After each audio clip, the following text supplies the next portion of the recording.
है खुशी का समा कि नन्ही कलियां लौट आई हैं। 4 सद्दा की सरजुड़ी बहनों की जिंदगी बदल गई। सफा और मरवा लंदन से कामयाब ऑपरेशन के बाद घर आ गई।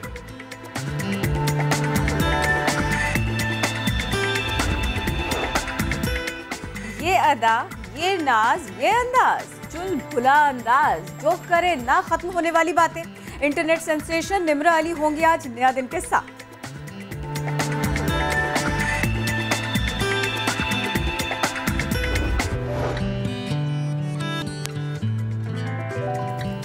अस्सलामुअलैकुम, जुम्मा मुबारक एंड गुड मॉर्निंग। आप देख रहे हैं नया दिन। मैं हूं आपके साथ मोहम्मद शोएब और मैं हूं किरण आफ्ताब। हम दोनों सवेरे सवेरे आते हैं, आपसे कहते हैं जल्दी उठ जाया करें, शो भी देखा करें, अपने काम भी निपटाया करें। गलत बात नहीं करते हैं हम। बिल्कुल। और आपको पता है, अगर रात को जल्दी सोएंगे तो सुबह उठना आसान होगा, और अगर आप ऐसा नहीं करेंगे तो नुकसान होगा। आपकी सेहत मुतासिर होगी। और जो तहकीक आई है, नई तहकीक आई है, उसमें ये बताया गया कि लोगों की जो सोने की आदत हैं, यानी स्लीपिंग हैबिट्स हैं, इसका डायबिटीज टाइप 2 से बड़ा गहरा ताल्लुक है। जो रात गए तक जागते हैं, चाय पी के जागें या कॉफ़ी पीकर जागें, पढ़ने के लिए जागें, किसी भी काम के लिए जागें, फिर जागते चले जाएं, फिर ये आदत बन जाए। ये आदत ख़तरनाक है। अगर आप भी उनमें शामिल हैं जिनको ये आदत है कि आप रात देर तक जागते हैं, तो जो जल्दी सोते हैं उनको आपका कंपैरिजन करेंगे तो फिर हम आपको डिटेल से बताएंगे कि मामला है क्या। मामला है क्या? नहीं, मुझे बस एक जुमला इसमें ये कहना था कि अगर आप ये समझते हैं कि हफ्ते के 5 दिन या 6 दिन रात को देर से सो के सवेरे जल्दी जाग के वो हम बैलेंस कर लेंगे, तो यकीन कीजिए वो जो आधा घंटा, 15 मिनट, 1 घंटा है, उसको बैलेंस करेंगे ना, तो स्लीप डेप्रिवेशन अगर उसको मैनेज करने पर आएंगे नहीं कर पाएंगे, उसका डैमेज ज़्यादा है। एग्जैक्टली। अब डैमेज कितना ज़्यादा है हम इसकी बात करें तो जनाब 30% चांसेस डायबिटीज़ के बढ़ जाते हैं। यानी अगर आप टाइम से लेट सो रहे हैं, जिस टाइम पे आपको असूलन सो जाना चाहिए, तो ये 30% बढ़ गया जी डायबिटीज़ होने का ख़तरा। और अगर दिमागी अमराज की बात करें तो 25% इजाफा हो जाता है। स्टमक इश्यूज, इसमें जनाब 23% खतरात बढ़ जाते हैं। क्या बात है आपकी ना, आपका तो हाफिजा भी बहुत अच्छा है। It's okay. अच्छा, मैं एक खबर अब ऐसी बताती हूँ। पहले लोगों को लग रहा था कि मिथ है, फिर उसके बाद में कुछ तहकीक होने लगी, और अब वाज़े तौर पर बड़ी हद तक एक बात सामने आ गई है कि अगर आयोडीन के पानी को थोड़ा सा इस्तेमाल कर लें तो कोरोना वायरस सिर्फ 15 सेकेंड्स में ख़त्म हो सकता है, हलाक हो सकता है, मर सकता है। रिसर्च ये साबित कर रही है, रिसर्च से ये बात सामने आई है कि आयोडीन के पानी से अगर नाक को अच्छी तरह से धो लिया जाए तो वायरस और दीगर ताकतवर जरासीम 15 सेकंड्स में मर जाते हैं। तहकीक में आयोडीन से न सिर्फ वायरस हलाक हुआ, बल्कि उसका जोर भी टूटा और बहुत कम रह गया, 0.5 रह गया। तो माहिरीन ने ये मशवरा दिया है कि आयोडीन के पानी को इस्तेमाल कीजिए, कम से कम हफ्ते में एक बार नाक को अच्छी तरह से धो लीजिए। हम वुज़ू करते हैं, हमें नाक किस तरह से पानी गुजारना आता है, ऑलरेडी आता है। लेकिन द क्वेश्चन इज, ये आयोडीन कहाँ से मिलेगी? आयोडीन मिला नमक तो चलो आराम से मिल जाता है, ये ना हो इस खबर के बाद वो आयोडीन मिला नमक महंगा हो निकल जाए। आप इस स्टोरी को नए सिरे से लिख के सर्च। एग्जैक्टली। चलिए जी, बढ़ते हैं आगे। ऐनक जो इस्तेमाल करते हैं, यानी ग्लासेस जो इस्तेमाल करते हैं, उनके लिए खुशखबरी है क्या कि कोरोना वायरस का जो खतरा है वो कम हो जाता है। ये अब तो मैंने कैसे? सुना था कि आंखों को बचाना होता है, लेकिन ऐनक लगाने के बाद मुझे समझाते हैं जनाब। ये भी एक तहकीक है। घर से बाहर निकलते हुए जब ऐनक पहनते हैं तो कोरोना वायरस जो बाहर मौजूद अगर है तो उसका खतरा दूसरों की निस्बत कई गुना कम हो जाता है। वाई? बिकॉज हमने कितनी बार कहा कोरोना वायरस आंख, नाक और मुंह के जरिए दाखिल होता है। तो जनाब मास्क पहन के हम नाक और मुंह तो कवर कर रहे थे, लेकिन आंख कवर नहीं हो रही थी। वो जो फेस शील्ड है कुछ लोग वो इस्तेमाल करते हैं, इट्स वेरी गुड। लेकिन जो ऐनक पहनते हैं वो भी ज़ाहिर है कॉन्टेक्ट कम हो जाता है, फिर जो पार्टिकल्स हैं या ड्रॉपलेट्स हैं उनका ख़त्म नहीं होता क्योंकि साइड से तो जा रहा होता है, लेकिन कम हो जाता है। अच्छा, स्विमिंग ग्लासेस पहन ले तो बिल्कुल खत्म हो जाएगा। ये आपने एक और अच्छा आइडिया दे दिया ना कि आज आपका जोर इतना टोटकों पर क्यों है? आज हम डिटेल से टोटके करेंगे अगले घंटे में, इसलिए पहले से माइंड चल रहा है। ठीक है। अच्छा देखिए, इतने सारे टोटकों की बात हो रही है ना, और इतना सारा डेटा इकट्ठा होता जा रहा है, रिसर्च सामने आती जा रही है, तो मैं एक बात और आपके इल्म में ले आती हूँ। जैसे ही कोरोना आया, कई मसाइल को सामने लेकर आया, और अब ये भी हुआ है कि इस सब के दौरान दांतों के अमराज बढ़ने लगे, इसमें इजाफा हुआ है। दुनिया भर में कोरोना वायरस के जो मुख्तलिफ तिब्बी असरात सामने आए ना, उसमें ये भी है कि माहिरीन ज़रा तशवीश में मुब्तला हो गए हैं। अमेरिकन डेंटल एसोसिएशन के एक प्रोफेसर के मुताबिक कोरोना वायरस की वजह से दांतों के निगहदाश्त में तात्तुल पैदा हुआ और फिर इसके नतीजे में कुछ डेंटिस्ट तो ऐसे हैं कि उन्होंने ये भी कहा, उन्होंने ये भी रिपोर्ट किया कि दांतों में क्रैक, जबड़ों की सूजन, कैविटीज़, इसके केसेस बढ़ते चले जा रहे हैं। यानी मैं इसको ऐसे भी ताबीर कर सकती हूँ कि वो जो अपॉइंटमेंट्स थी डेंटिस्ट के पास में वो नहीं हो पा रही थी। हम दिन भर में कोशिश करते हैं कि मुख्तलिफ को आपके सामने रखते हैं, लेकिन ये जो काविश थी ना, ये जो कोशिश थी, इसमें समा फैमिली ने बहुत मिलजुल कर, बहुत बढ़ चढ़कर हिस्सा लिया। हमारे इस प्लेटफॉर्म ने आपको बहुत अरसे महसूस किया हमारे मॉर्निंग शो से, जो था सुबह सवेरे समा के साथ।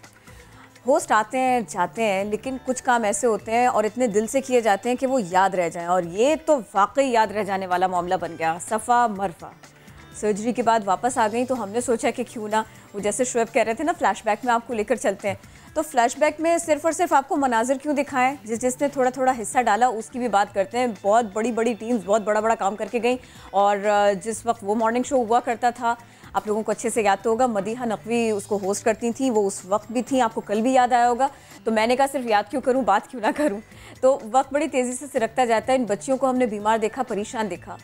सफ़ा मरवा के लिए सारी का सारा समा आ गया था, और मदीहा बाकायदा बताती थी कि देखो ये वो एरिया है सर का, यहाँ से प्रॉब्लम है। देखो वो बच्ची जो है ना, वो रखी, वो जहाँ पे लेटी हुई है वहाँ पे काम करना बहुत मुश्किल है, उनको ध्यान रखना बहुत मुश्किल है।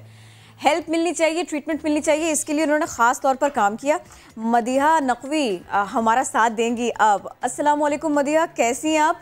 अब जब हमको ये इतनी ये वाकई खुशखबरी मिली है, तो हमने सोचा कि क्यों ना आज इसी के ऊपर बात करें। कैसी हैं आप, ज़रा मुझे बताइए तो सही, उस वक्त की कुछ यादें ताज़ा कीजिए तो सही। अस्सलाम वालेकुम किरण और Shoaib, very good morning and congratulations. मैं सबसे पहले तो मुबारकबाद पेश करना चाहूँगी सुबह सवेरे समा की टीम को, जिन्होंने आज से 2.5 साल पहले, जिसमें मैं भी शामिल थी, सफ़ा और मरवा का जो इशू है वो टेकअप किया है। अल्लाह पाक ने हमें वसीला बनाया। हमने छोटी सी काविश की कि हमने दुनिया के सामने सफ़ा और मरवा, इन बच्चियों की जो दर्दनाक ज़िंदगी के बारे में लोगों को बताया कि बच्चियाँ कितनी अजियत में हैं। Of course they were twins, लेकिन जो इनकी सिचुएशन थी वो सिचुएशन हम नहीं देखते दुनिया में कहीं भी, क्योंकि इनकी स्कल्स और जो इनके ब्लड वेसल्स थे दे वर फ्यूज टुगेदर, और इनकी सर्जरी बहुत एक्सपेंसिव थी। हमने जब शो किया, हमें था कि हम किसी हद तक थोड़ी बहुत अमाउंट इन बच्चियों के लिए जमा कर लेंगे, पर यकीन माने हमारे उस वक्त वहमो गुमान में भी नहीं था कि हमारे उस शो से लोग इतने चैरिटी देंगे। Specifically great Orman street hospital के जो डॉक्टर्स हैं, उनका मैं बहुत शुक्रिया अदा करना चाहूँगी कि किरण और शुएब, उन्होंने उस वक्त बोला था कि जो इलाज के लिए जो लागत आनी है उसमें से आधी रकम हम अरेंज कर देंगे और आधी आप लोग जो है वो अरेंज करें। हम लोगों ने इसके लिए डोनेशन इकट्ठी की, और उसके बाद वो हमारे लिए सबसे प्यारा और सबसे बड़ा लम्हा था जब ये बच्चियाँ पाकिस्तान से बाहर गईं अपने इलाज के लिए। हम एक इनकी पोजीशन को मॉनिटर करते रहे कि कब इनका वीज़ा लग गया, क्योंकि देखिए इनके वालिद नहीं थे, इनके दादा थे। इन बच्चियों के वालिद तो इनकी पैदाइश से भी 2.5 महीने पहले जो थे वो चल बसे थे। सो हमें ये भी बहुत ज़्यादा कंसर्न था कि ये बच्चियाँ इनका इलाज जो हो सके, उनको ये ना लगे कि इनके सर पे बाप का साया नहीं है। सो वो तमाम तर अहले दिल लोग जो कि हमें देख रहे थे, तमाम लोगों ने, और आपने देखा है, आपने अपने शो में भी चलाया कि किस तरीके से लोग डोनेट कर रहे थे। कोई अगर गार्ड था तो गार्ड ने अपनी तनख्वाह दे दी, कोई दर्जी था तो दर्जी ने अपने पैसे दे दिए, कोई 8,000 दे रहा है, कोई 30,000 दे रहा है, तो कोई लाखों में दे रहा है। हमने देखा है कि पाकिस्तान में जब कोई मुश्किल आती है और जब हम कोई भी ऐसा कोई मसला हो हम लोगों के साथ शेयर करते हैं, तो जो मुखय्यर हजरात हैं, बल्कि मैं मुखय्यर हजरात भी नहीं बोलूँगी, मैं वो कहूँगी वो लोग जो कि दिल रखते हैं, वो लोग इंसानियत का भरपूर जो है तरीके से वो सबूत देते हैं और वो दिल खोल कर अतिया करते हैं। So thank you so much Ali Imran और तमाम तर टीम को मैं मुबारकबाद एक बार फिर से पेश करना चाहूँगी, क्योंकि ये वाकई एक बहुत बड़ा हमारे लिए, मैं I just don't have words to explain what मैं इस वक्त क्या फील कर रही हूँ। But I am so glad that these girls are back, ये वतन वापस आ गई हैं। और आई एम श्योर कि आप लोग ऐसा काम जो है, और हम तमाम तर लोग अपनी अपनी कैपेसिटी में अपने अपने रिस्पेक्टिव चैनल्स में सफ़ा मरवा जैसी बाकी बच्चियों के लिए, बाकी ख़ानदानों के लिए भी आवाज़ बनते रहेंगे। No doubt, we all are glad. मदिया, थैंक यू सो मच, साथ मौजूद थी आप। दुआएं भी की गई, कोशिशें भी की गई, नेक इरादा भी किया और इस सब ने मिलकर इन दो बच्चियों की जिंदगी बदली। पहले हम कहते आए सफ़ा मरवा, आज हम कहते हैं सफ़ा और मरवा। अब इनकी इंडिविजुअल लाइफ का आगाज़ हुआ है। कामयाब ऑपरेशन नहीं, कामयाब ऑपरेशंस, क्योंकि एक ऑपरेशन नहीं, मुतादिद ऑपरेशंस हुए, कॉम्प्लिकेटेड ऑपरेशंस हुए और उसके बाद इनकी सेहत बेहतर करना। देखिए माँ की गोद में ये बच्ची मुस्कुरा रही है, माँ का दिल शाद बाद हो गया। इनकी मम्मा, इनकी मदर जो है, इनके दादाजी बच्चियों के, इनके मामू, हम मुख्तलिफ औकात में इनसे बात तो करते रहे, लेकिन अब ये खुशी का लम्हा है तो फिर उनसे बात करना तो बनता है। अस्सलाम वालेकुम, आवाज़ आ रही है आपको? हिजाज आप भी साथ हैं? प्लीज़ ज़रा हमारी बात तो कराएं, पूछे तो सही ना। क्या क्या क्या इन लोगों के अब तासुरात हैं? क्योंकि मैं यहाँ बैठकर खुश हूँ, मदीहा उस वक्त को याद करके खुश हैं, अली भाई बहुत एक्साइटेड है, शुएब एक्साइटेड है। प्लीज हम सब इजाज़ एक आपकी तरफ आने से पहले ज़ाहिर हम सब एक्साइटेड हैं, लेकिन किरण अगर हम रिश्तों की बात करें, हमने फुटेज देखा कि माँ की गोद में सफ़ा और मरवा, लेकिन ज़रा सोचिए वो उस दादा की बात, दादा की गोद में पोतियाँ सफ़ा और मरवा, यानी सादत बाबा वो भी साथ मौजूद हैं। ज़रा सोचिए उस मामू का, मोहम्मद इदरीस, ज़ाहिर है बड़ा प्यार अपनी भांजियों से, बड़ा प्यार इन बच्चों से और उनके लिए पूरी कोशिश की, सब साथ मौजूद हैं। सबसे मिलना है, सफ़ा मरवा से भी मिलना है, प्लीज एजाज।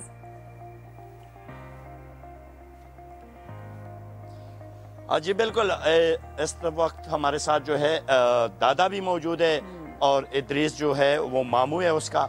इन दोनों ने बड़ी मेहनत की, हर जगह, हर दरवाज़ा, हर दर खटखटाया, हर बंदे के पास गए, यहाँ तक कि अपना घर बेचने को तैयार थे कि इनका इलाज हो। लेकिन इनका घर जो है देहाती इलाके में है, वो इतनी रकम उसके 15-20 से 30 लाख रुपए मिल सकते थे, लेकिन करोड़ों उस पर नहीं आ सकते थे। इसी वजह से फिर ये हर दर पर गए, हर दर का दरवाज़ा खटखटाया और हर किसी से मिन्नत समाजत की। तो दादा इनके हमारे पास है, उनसे पूछते हैं कि यार पहले क्या सूरत हाल थी, अब क्या है, क्या महसूस करते हो? अस्सलाम वालेकुम। हम तो पहला अल्लाह का शुक्रिया अदा करते हैं और उसके बाद जो पहला हो गया, जब बच्चियां पैदा हो गई तो वो बड़ी परेशानी थी कि इसका क्या हाल होगा। ये पहला मरहला था, हमें तो पता भी नहीं था कि ये कैसा होगा और क्या बंदोबस्त। फिर समा वाला आए, उसने आवाज़ उठाया, फिर उसके बाद बहुत अरसा हो गया, फिर बच्चियां घर आ गई तो और भी मुसीबत। नवाज शरीफ ने नोटिस उठाया था, हम डीसी के पास गए, फिर इस्लामाबाद गए, वहाँ भी वक्त गुजारा, तकरीबन 3 महीने गुजारा, फिर वक्त से मायूस होकर वो घर वापस आ गए हम। मगर हमारा तो ये मकसद था कि जल्दी काम हो जाएगा, ये हुकूमत का काम है और हो जाएगा। मगर जब नवाज शरीफ ने ये काम करे कि हम 80 लाख 1 करोड़ तक दे सकते हैं, इसके बाद ये नहीं दे सकते हैं, तो हमें पता चला कि ये हुकूमत का भी काम नहीं है। वो हुकूमत का काम जो था वो तो करना था, मगर उसने ऐसे बात किया तो हम मायूस हो गए कि ये काम नहीं हो सकेगा। तो फिर उसके बाद समा ने दोबारा आवाज़ उठाया। जब समा ने दोबारा आवाज़ उठाया तो अल्लाह रब्बुल इज़्ज़त ने उसे वजूद दे दिया। और जी एजाज, ज़ाहिर है आज हम बात कर रहे हैं माजी की भी, लेकिन पता नहीं क्यों मेरा दिल चाहता है कि आज हम माजी की बात ना करें। मेरा दिल चाहता है आज हम सिर्फ सेलिब्रेशन की बात करें, आज हम सिर्फ खुशी की बात करें जो इनके चेहरों पर है। ये दिल से खुश हैं कि सफ़ा और मरवा वापस आई हैं, सेहतयाब होकर आई हैं।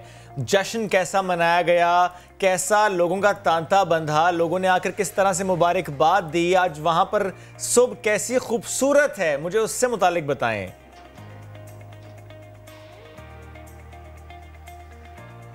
आज हम भी यहाँ पर जब पहुँचे तो आज भी बहुत रश है। कल यहाँ पर और भी रश होगा इससे ज़्यादा, क्योंकि कल इस लोगों ने जो हेरात और मिन्नतें मांगी थी वो कल है और सारे रिश्तेदार 2 रोज़ पहले यहाँ इनके घर पे आ चुके हैं और रोज़ाना की बुनियाद पर बहुत रश होता है। जिस तरह कहीं पर जश्न हो, कहीं पर कोई शादी ब्याह हो, इस तरह का जश्न, बड़ा जश्न है ये।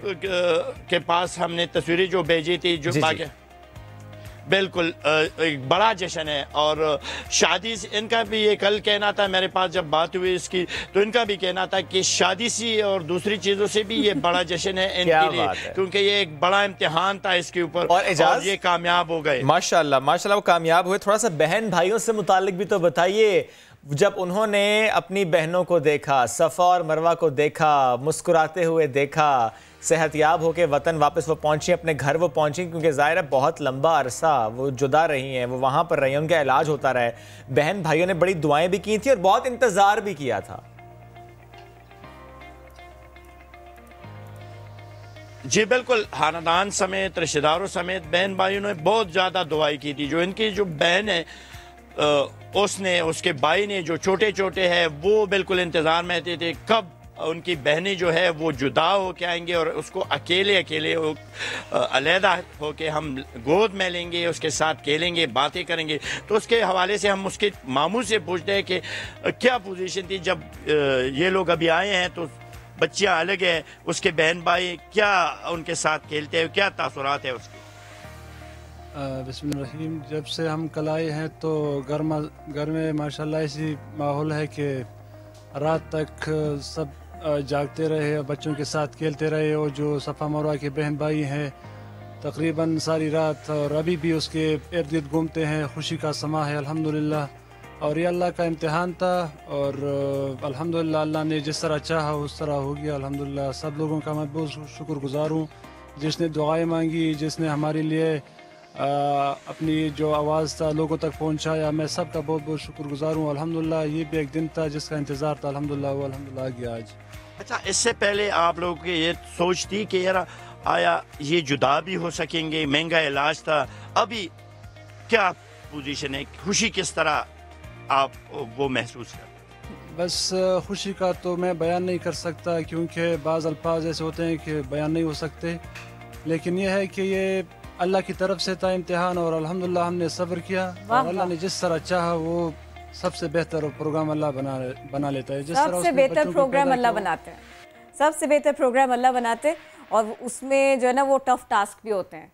कुछ ऐसे ही लगा सबको सफ़ा और मरवा की ये कहानी देखकर और ये स्ट्रगल देखकर, कैसे बच्चियां गई थी, कैसे सर्जरी हो गई, कैसे वापस आ गई, ओवर से देखना है आपको। ये पिक्चर देखकर देखिए कितना अच्छा महसूस होता है बिफोर एंड आफ्टर वाली। एग्जैक्टली, ये जितनी बार देखो कैसे उतना अच्छा गए, कैसे वापस आए ना, ये बिफोर एंड आफ्टर, आप बिल्कुल ठीक कह रहे हैं। अच्छा देखिए, इस सब में ना बहुत मेहनत की, बहुत काम किया, बड़े दिल के साथ, बड़े आज़म के साथ। समाजी कारकुन सारिम बर्ली बहुत आगे से आगे रहे, उन्हीं को वेलकम करते हैं। सारिम भाई अस्सलाम वालेकुम। अब तो आपकी कोशिशें रंग लाई हैं अल्हम्दुलिल्लाह। अल्हम्दुलिल्लाह। सफ़ा मरवा कामयाब ऑपरेशंस के बाद में आ गई, सेहतयाबी मिल गई, अब सेलिब्रेशंस हैं, अब ऐसा लग रहा है जैसे वाकई ईद है, कुछ ऐसी फीलिंग है सबकी।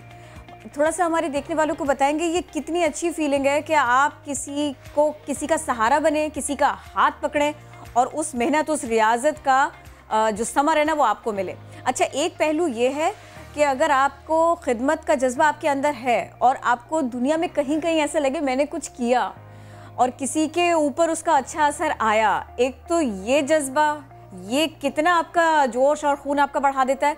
दूसरे ये कि जिस पर मैं ख़ास तौर से अब बात करना चाहती हूँ, ये अब सफ़र सिर्फ यही नहीं है, एक छोटे से ऑपरेशन के बाद भी आप काफ़ी मेहनत करते हैं, आप अपना ख्याल रखते हैं, अपने उस प्यारे का ख्याल रखते हैं कि जिसकी एक छोटी सी सर्जरी भी हुई होती है। ये बच्चियाँ मल्टीपल ऑपरेशंस के बाद में, सर्जरीज़ के बाद में आई हैं, तो अब इनका ख्याल कैसे रखना होगा, हम इसी की बात करते हैं। हमारा साथ देंगे अब सरबराह न्यूरो सर्जरी हयाताबाद अस्पताल डॉक्टर शाहिद अयूब। अस्सलाम वालेकुम सर, कैसे हैं आप? ये बताइए, ऑपरेशंस सफ़ा के और मरवा के माशाल्लाह अल्हम्दुलिल्लाह कामयाब हुए, लेकिन अब ये बताइए, कल हमने देखा, मुझे थोड़ा सा खौफ आया, वो कल जब वेलकम हो रहा था और बच्चियाँ आ रही थी तो मुझे लगा कि थोड़ा थक गई हैं, आराम की ज़रूरत है। सर मुझे बताएंगे, एक तो ये कि ऑपरेशन कामयाब हो गया, दूसरे ये कि ये कामयाब रहे, इसके लिए भी कुछ ना कुछ एहतियात तो करनी होगी।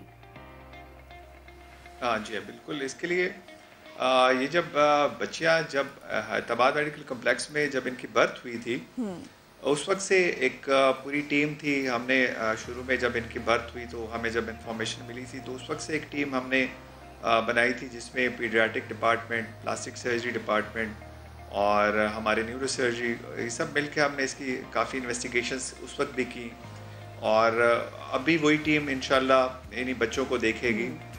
इसमें हमारे हॉस्पिटल एडमिनिस्ट्रेशन और इन सब के काफ़ी मेहनत और काविशें शामिल हैं। सो अभी भी जब ये बच्चियाँ आ रही थी तो इससे 2-3 माह पहले इनके वापस आने का हमने सारा प्रोग्राम हमने रिवाइज किया था। वो क्या है सर, थोड़ी सी डिटेल्स दीजिए। जी, उसमें हमने चूँकि इनके जो प्राइमरी सर्जन है प्रोफेसर अवैस जिलानी, तो उनसे कांटेक्ट में थे, तो फिर हमने बात की पीडियाट्रिक डिपार्टमेंट से। डॉक्टर प्रोफेसर यूनिस इसको देख रहे हैं, मॉनिटर कर रहे हैं। न्यूरो सर्जरी से हम डिपार्टमेंट ऑफ न्यूरो सर्जरी इसको देख रहा है। इसके अलावा भी इनको इन्वेस्टिगेशंस और वो जो टाइम टू टाइम पड़ेगा, वो हॉस्पिटल और provincial government is very generous कि इनको सारी जो फैसिलिटीज़ हैं वो हॉस्पिटल में यहाँ पे फ्री और अवेलेबल रहेंगी। So will be available 24 hours इनके लिए कि कोई भी हो, इनको फॉलोअप हम देते रहेंगे। हम एक जो बहस हो रही है कल से, जो थोड़ी सी बात हो रही है ना, उसमें यही है कि जो है ना हार्श वेदर से बचाना पड़ेगा, गर्मी ज़्यादा नहीं लगे, धूप में ज़्यादा नहीं जाए, शुरू में बच्चियाँ थोड़ा ज़्यादा खेल कूद ना करें। सर कुछ ऐसे ही है क्या? जी हाँ, इस पे भी हमने उनसे टाइम टू टाइम ही इंस्ट्रक्शंस भी हमने साथ जो ग्रेट ऑर्मंड स्ट्रीट हॉस्पिटल है उनसे हम इन कांटेक्ट रहेंगे। ओके। इनका जो टाइम टू टाइम अपडेट्स हैं हम उनको शेयर करते रहेंगे। ऑब्वियसली यूके का और यहाँ का वेदर डिफरेंट है, बट इंशाल्लाह ये हम सब कुछ अल्लाह की मेहरबानी से मैनेज करते रहेंगे। इंशाल्लाह मैनेज करते रहेंगे। सर साथ रहिएगा। सारिम बर्नी साहब से भी हमारा राब्ता बहाल हुआ है, कुछ टेक्निकल इशू था। सारिम भाई कितना अच्छा दिन है आज, कल से हम बड़ी अच्छी अच्छी खबरें शेयर कर रहे हैं। उनका इस्लामाबाद पहुंचना, वहाँ से 4 सद्दा पहुंचना, फिर वहाँ का जश्न, फैमिली खुश, माँ की गोद में बच्चियाँ मुस्कुरा रही हैं, बहन भाई खुश हैं कि बहनें लौट आई हैं, सफ़ा मरवा नहीं सफ़ा और मरवा लौट आई हैं। आपकी ख़ुद की फीलिंग क्या है, क्योंकि आपने डे 1 से इस पर आवाज़ उठाई और बहुत से लोगों ने आपसे कांटेक्ट किया, फिर आप भी वसीला बने, लोगों ने आपके ज़रिए इमदाद दी। देखिए, सबसे पहले तो मैं ये कहूँगा कि जी हमने कुछ किया, किसने कुछ किया, ये जो कुछ किया अल्लाह ने ये किया। समा ने किया, समा की टीम ने किया, अल्लाह ने किया। अल्लाह के बाद अगर किसी ने ज़मीन पे किया तो समा और समा की टीम ने किया। जो ये आवाज़ बुलंद हुई और अल्हम्दुलिल्लाह ये बच्चियाँ आज सेहतियाब होकर के आईं। बीच में कुछ ऐसा भी सुन रहे थे कि एक की हालत काफ़ी ख़राब है, सीरियस है, कुछ नहीं पता क्या हो, लेकिन अल्लाह ताला ने ऐसी मदद करता चला गया। और वाकई इतना खुशी का समा है ये इस वक्त। ये एक आम पाकिस्तानी के लिए भी, उनके लिए तो है जिन्होंने इसमें हिस्सा डाला, लेकिन एक आम पाकिस्तानी के लिए भी एक सफ़ा और मरवा, ये क्या नाम है हम सब मुसलमान बहुत अच्छी तरीके से जानते हैं। और वो किस तरीके से जुड़ी हुई बच्चियाँ, उन दादा को, उस मामू को सलाम है जिन्होंने उनकी खिदमत की, जिस तरीके से उनके अंदर एक तड़प थी, बेचैनी थी। तो मैं समझता हूँ कि रिश्ते जो है ना, वो रिश्ते निभाने का नाम है, और जो लोग रिश्ते निभाते हैं फिर मंजिलें उनको ज़रूर मिलती हैं। और उनको मंजिल मिली जो आज सफ़ा और मरवा अलग अलग जो है ना होकर के आ रहे हैं। वरना जिस तरीके से जुड़े हुए थे वो शायद देखना सुनना आसान है, लेकिन उसको समझना बड़ा मुश्किल है। सरों से जुड़ना और किस तरह उसको उठाएं, किस तरीके से उसको जो है ना दीगर उसके काम करें, और अगर इसी हालत के अंदर वो बच्चियाँ जवान हो जाएं तो कितनी ज़्यादा तकलीफ दे बात थी। तो बड़ा अल्लाह ताला का करम है और मेहरबानी है सबकी, जिसकी वजह से आज ये सब कुछ हुआ। सारिम भाई बिल्कुल जल्दी से एक बात बताइए, ये जो सफ़ा और मरवा का सफ़र था, इसमें आवाज़ बुलंद करना जितना इम्पोर्टेंट था, जैसे कि आपने कहा समा ने किया, उसमें बात आधी रह जाती अगर कोई लब्बैक ना कहता, अगर कोई शरीक सफ़र ना होता। मतलब हमने एक ऐसी चेन चलाई और जो जो उसमें शामिल होता रहा, ये बहुत इंपॉर्टेंट है किसी भी सोसाइटी के लिए। आप यकीन जाने, जिस वक्त ये आवाज़ उठाई थी, मैं आपकी टीम से जिस वक्त बात हो रही थी, मुझे भी कोई उम्मीद नहीं थी, सच आपको बता रहा हूँ, कि इतना बड़ा एक काम है, इतनी बड़ी एक रकम है, किस तरीके से होगा, क्या होगा। लेकिन देखा यही है, ज़िंदगी में ये चीज़ें भी सीखी और अल्लाह ने दिखाई हैं कि बस जब अल्लाह राज़ी हो जाता है ना, तो हर काम आसान होता चला जाता है। और सफ़ा और मरवा के मामले में सिर्फ अल्लाह ही राज़ी था, आप लोगों की मेहनत थी और लोगों की मेहनत थी, लेकिन अल्लाह राज़ी था। अल्लाह ने जज्बा देखा, माशाल्लाह वो जिंदा सलामत बिल्कुल हमारे सामने आई है दोनों बच्चियां। सारे में एक बात और पाकिस्तानियों ने मदद की, ओवरसीज़ पाकिस्तानियों ने बढ़ चढ़ कर मदद की। ये कितना अच्छा पैगाम है कि इंसानियत भी है, ये कितना अच्छा पैगाम है कि जब एक पाकिस्तानी को किसी की मदद चाहिए तो हम बढ़ चढ़ कर हिस्सा लेते हैं। नहीं, पाकिस्तानी करते हैं मदद, उनको समझ आनी चाहिए बात, और वो अल्लाह का शुक्र है कि समझ आई, और आज देख भी रहे, सारे पाकिस्तानी आंखों से देख रहे हैं ये सारा समा। और माशाल्लाह से मैं उस दिन भी गया था जिस दिन ये फर्स्ट टाइम चला था, और इत्तेफाक के मैं आज भी उनके पास जा रहा हूँ। आप उनके पास जा रहे हैं, यू आर लकी सारिम भाई। हमारी खुद भी ख्वाहिश थी कि हम भी जाते। सारे में सॉरी वक्त कम था, मैं बस आखिर में अब चाह रहा था कि हम एजाज़ खालिद की तरफ भी जाएं। एजाज़ खालिद, 1600 रुपये से हज़ारे सफ़र का आगाज़ यहाँ पर हुआ, फिर 3 करोड़ तक मामला पहुँचा, जिस तरह आपने भी गुफ्तगू का आगाज़ किया, 3 करोड़ तक पहुँचा। आपने जिस तरह ख़ुद भी गुफ्तगू का आगाज़ किया कि मुश्किलात आई, लोगों के वादे, लोगों के दावे अपनी जगह, पॉलिटिशियंस के दावे वादे अपनी जगह, लेकिन बहरहाल ये काम हुआ। मैं वैसे एक्सपेक्ट कर रहा था कि अभी आपके पास होती सफ़ा और मरवा, मेरी ख्वाहिश थी कि दादा और मामू तो आपके साथ हैं, वो भी होते। क्या सो रही हैं वो? नहीं जी, सफ़ा और मरवा को ये डॉक्टर साहब ने जिस तरह बताया कि उनको ये अहकाम जारी किए गए कि उसको ज़्यादा धूप में ना निकाले, ज़्यादा रश की जगह पे ना निकाले, ऐसा ना हो कि उसको कोई वो मसला दोबारा से पेश आए। अभी वो हसास है। लंदन में जिस तरह उसकी वो हिफाजत की गई, तो डॉक्टर्स ने उसको कहा है कि आप वहाँ पर भी इनकी उसी तरह हिफाजत करेंगे और 1-2 रोज़ ये लोग यहाँ चारसदा में रहेंगे, फिर इसके बाद ये हयाताबाद पेशावर शिफ्ट हो रहे हैं। वहाँ पर इसके लिए अलग से घर का इंतज़ाम किया गया है जो लंदन के मुताबिक होगा और उसी तरह के वहाँ पर इंतज़ामात होंगे, जिस तरह इसकी देखभाल होनी चाहिए उसी तरह होगी। जी, thank you so very much Ejaz, आप हमारे साथ थे, डॉक्टर साहब ने हमारा साथ दिया, सारिम भाई आप इस पूरे सफ़र में सफ़ा और मरवा के हमारे साथ रहे, समा के साथ रहे। शुक्रिया। तो बात ये है कि इलाज हो गया है, एहतियात अभी बाकी है, यानी अगर मैं इसको बिल्कुल सीधा सीधा कर दूँ मामले को, तो अभी भी दुआओं की सख्त ज़रूरत है। एग्जैक्टली, दुआएं करनी हैं क्योंकि ज़ाहिर है उनके फॉलोअप्स भी होने हैं, उन्हें एहतियात भी करें। एनीवेज जी, ब्रेक लेते हैं। जब ब्रेक से वापस आएंगे तो फिर हम आपको बताएंगे कि जल्दी से आप लाहौर और पेशावर कैसे पहुंच सकते हैं, लेकिन ब्रेक के बाद। कितनी जल्दी?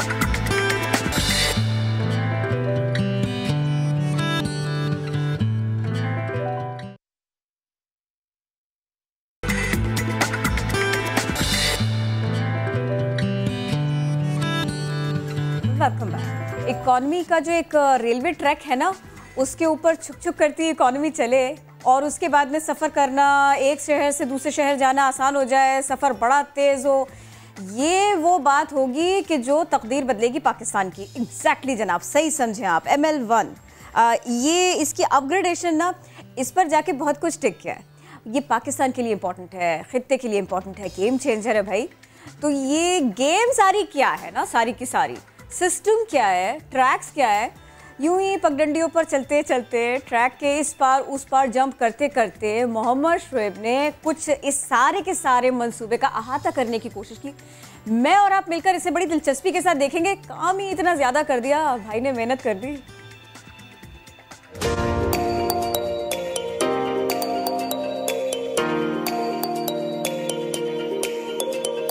पाकिस्तान में मौजूद ये रेलवे लाइन 150 साल पुरानी है। 73 साल पाकिस्तान को बने हो गए, हमने इस मेन लाइन 1 को अपग्रेड नहीं किया। 1873 किलोमीटर ये लंबी लाइन, इससे हम बहुत से फ़वाइद हासिल कर सकते थे, लेकिन हमने उतने फ़वाइद हासिल नहीं किए। लेकिन अब हम ऐसा करेंगे। ML1 की अपग्रेडेशन से कितना फ़र्क पड़ेगा, मौजूदा सिस्टम से हम कितना नुकसान उठा रहे हैं और इससे हम किस तरह मस्बत समत में ले जा सकते हैं, कितना फ़ायदा उठा सकते हैं। CPEC का ये मंसूबा ML1 की अपग्रेडेशन, इससे फासले कितने सिमट जाएंगे, इससे कितना हम कमा पाएंगे, इससे कितनी इकोनॉमिक एक्टिविटीज़ जनरेट होंगी, आज हम इसकी बात करेंगे। मेरे साथ रहिए।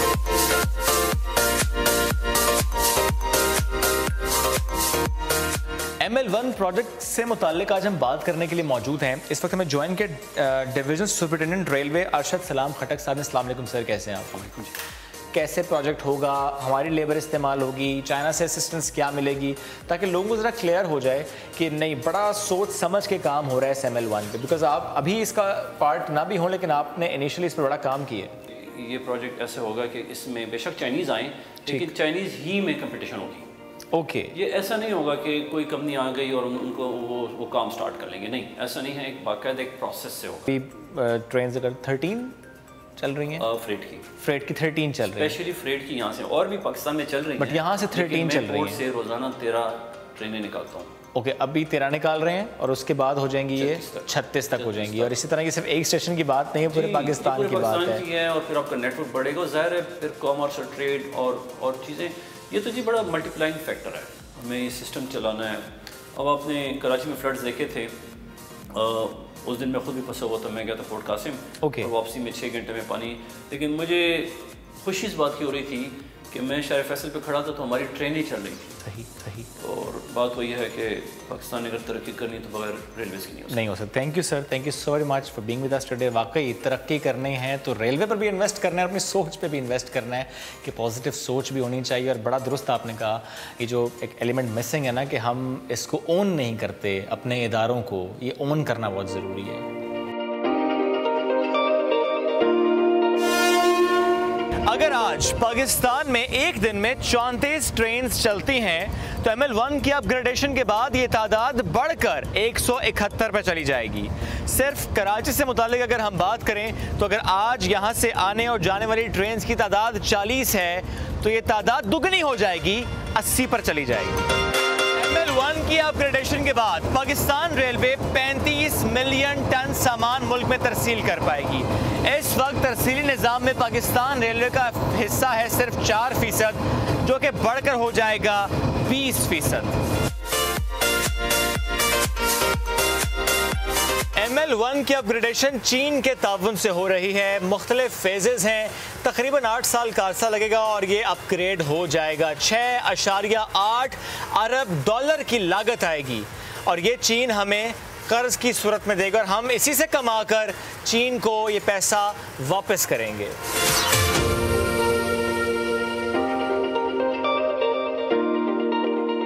अपग्रेडेशन के बाद भी कोशिश यही की जाएगी कि 65% गाड़ियां माल गाड़ियां हों। एक माल गाड़ी जो सामान लेकर जाती है, आप इस तरह इमेजिन कीजिए कि 40 ट्रकों का सामान एक माल गाड़ी लेकर जाती है और अगर ज़्यादा से ज़्यादा माल गाड़ियां चलेंगी तो एक तखमीना है कि $500 मिलियन हम फ्यूल की मद में बचा पाएंगे। दुनिया भर में जहां भी रेल का जदीद निज़ाम मौजूद है वहां रेल की स्पीड है 300 किलोमीटर फी घंटा। पाकिस्तान के इस मौजूदा निज़ाम में रेल की स्पीड है 100 किलोमीटर पर आवर और कई जगह पर तो ये बहुत गिर जाती है, 15 किलोमीटर फी घंटा तक गिर जाती है। इसीलिए औसतन 65 किलोमीटर फी घंटा रफ्तार तस्वुर की जाती है। इस रफ्तार को बढ़ाना है और उसके लिए हम क्या करेंगे, क्योंकि 665 लेवल क्रॉसिंग है पाकिस्तान में, तो बहुत से गुंजान आबाद इलाकों में कंक्रीट की वॉल्स तामीर की जाएंगी, बहुत जगह पर अंडरपासेस और ब्रिजेस तामीर किए जाएंगे ताकि लेवल क्रॉसिंग को कम किया जा सके और स्पीड को बढ़ाया जा सके। कितना बढ़ाया जा सकेगा? 160 किलोमीटर फी घंटा की रफ्तार से मुसाफिर ट्रेन जाएगी, 100-120 किलोमीटर फी घंटा की रफ्तार से माल बरदार ट्रेन जाएगी। और हम कितनी जल्दी मंजिल पर पहुंच पाएंगे? जैसे अभी हमें कराची से लाहौर के लग जाते हैं 18-20 घंटे, तो फिर जनाब लगेंगे सिर्फ और सिर्फ 10 से 11 घंटे।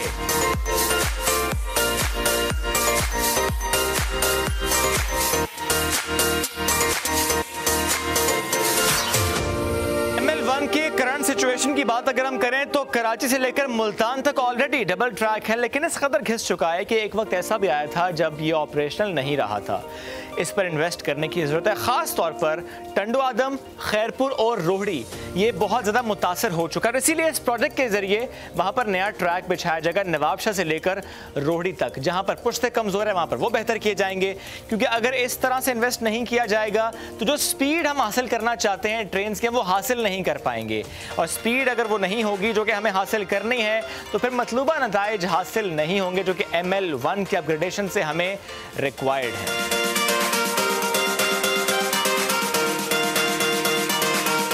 लाइन 1 का पहला स्टॉप अप ट्रैक का है कराची और डाउन ट्रैक का आखिरी स्टॉप है कराची।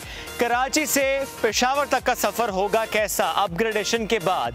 सिंध में कहां कहां हमें तब्दीलियां करनी होंगी, इसके लिए हमें सफ़र करना होगा। हम ट्रेन पर बैठेंगे, थोड़ा सा सफ़र करेंगे और देखेंगे कि मौजूदा स्पीड क्या है, मौजूदा निज़ाम कैसा है और निज़ाम में कितनी तब्दीलियां करनी नागुज़ीर है।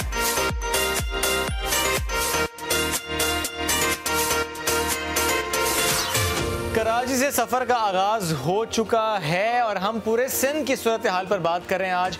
ML1 के अपग्रेडेशन के बाद सिचुएशन कितनी बदल जाएगी, आज हम इस पर नज़र डाल रहे हैं।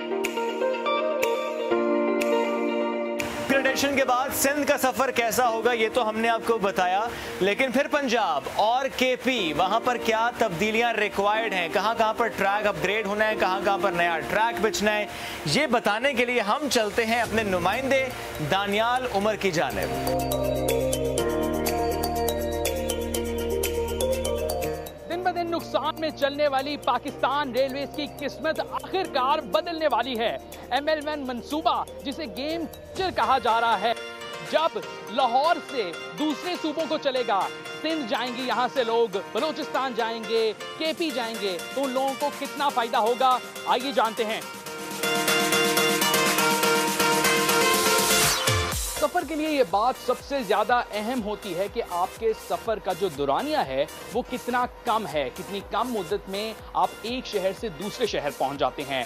आज अगर मैंने लाहौर से कराची किरण और शुएब के पास पहुंचना हो ट्रेन के ऊपर, तो मुझे तकरीबन 24 घंटे से जायद का वक्त लग जाएगा। लेकिन अगर मैं इंतखाब करूं मोटरवे का, क्योंकि लाहौर से सक्कर तक मोटरवे बनती है, और अपनी सवारी पर जाऊं तो मुझे तकरीबन 12 घंटे में मैं कराची पहुंच सकता हूं। ML1 मंसूबा यही गेम चेंजर है कि अगर ये बन जाता है तो तकरीबन कराची से लाहौर, लाहौर से कराची का जो दुरानिया है सफ़र का, वो 10 घंटे होगा ट्रेन के ऊपर। और इस्लामाबाद अगर आपने पहुंचना हो लाहौर से तो आपको सिर्फ 2.5 घंटे लगेंगे।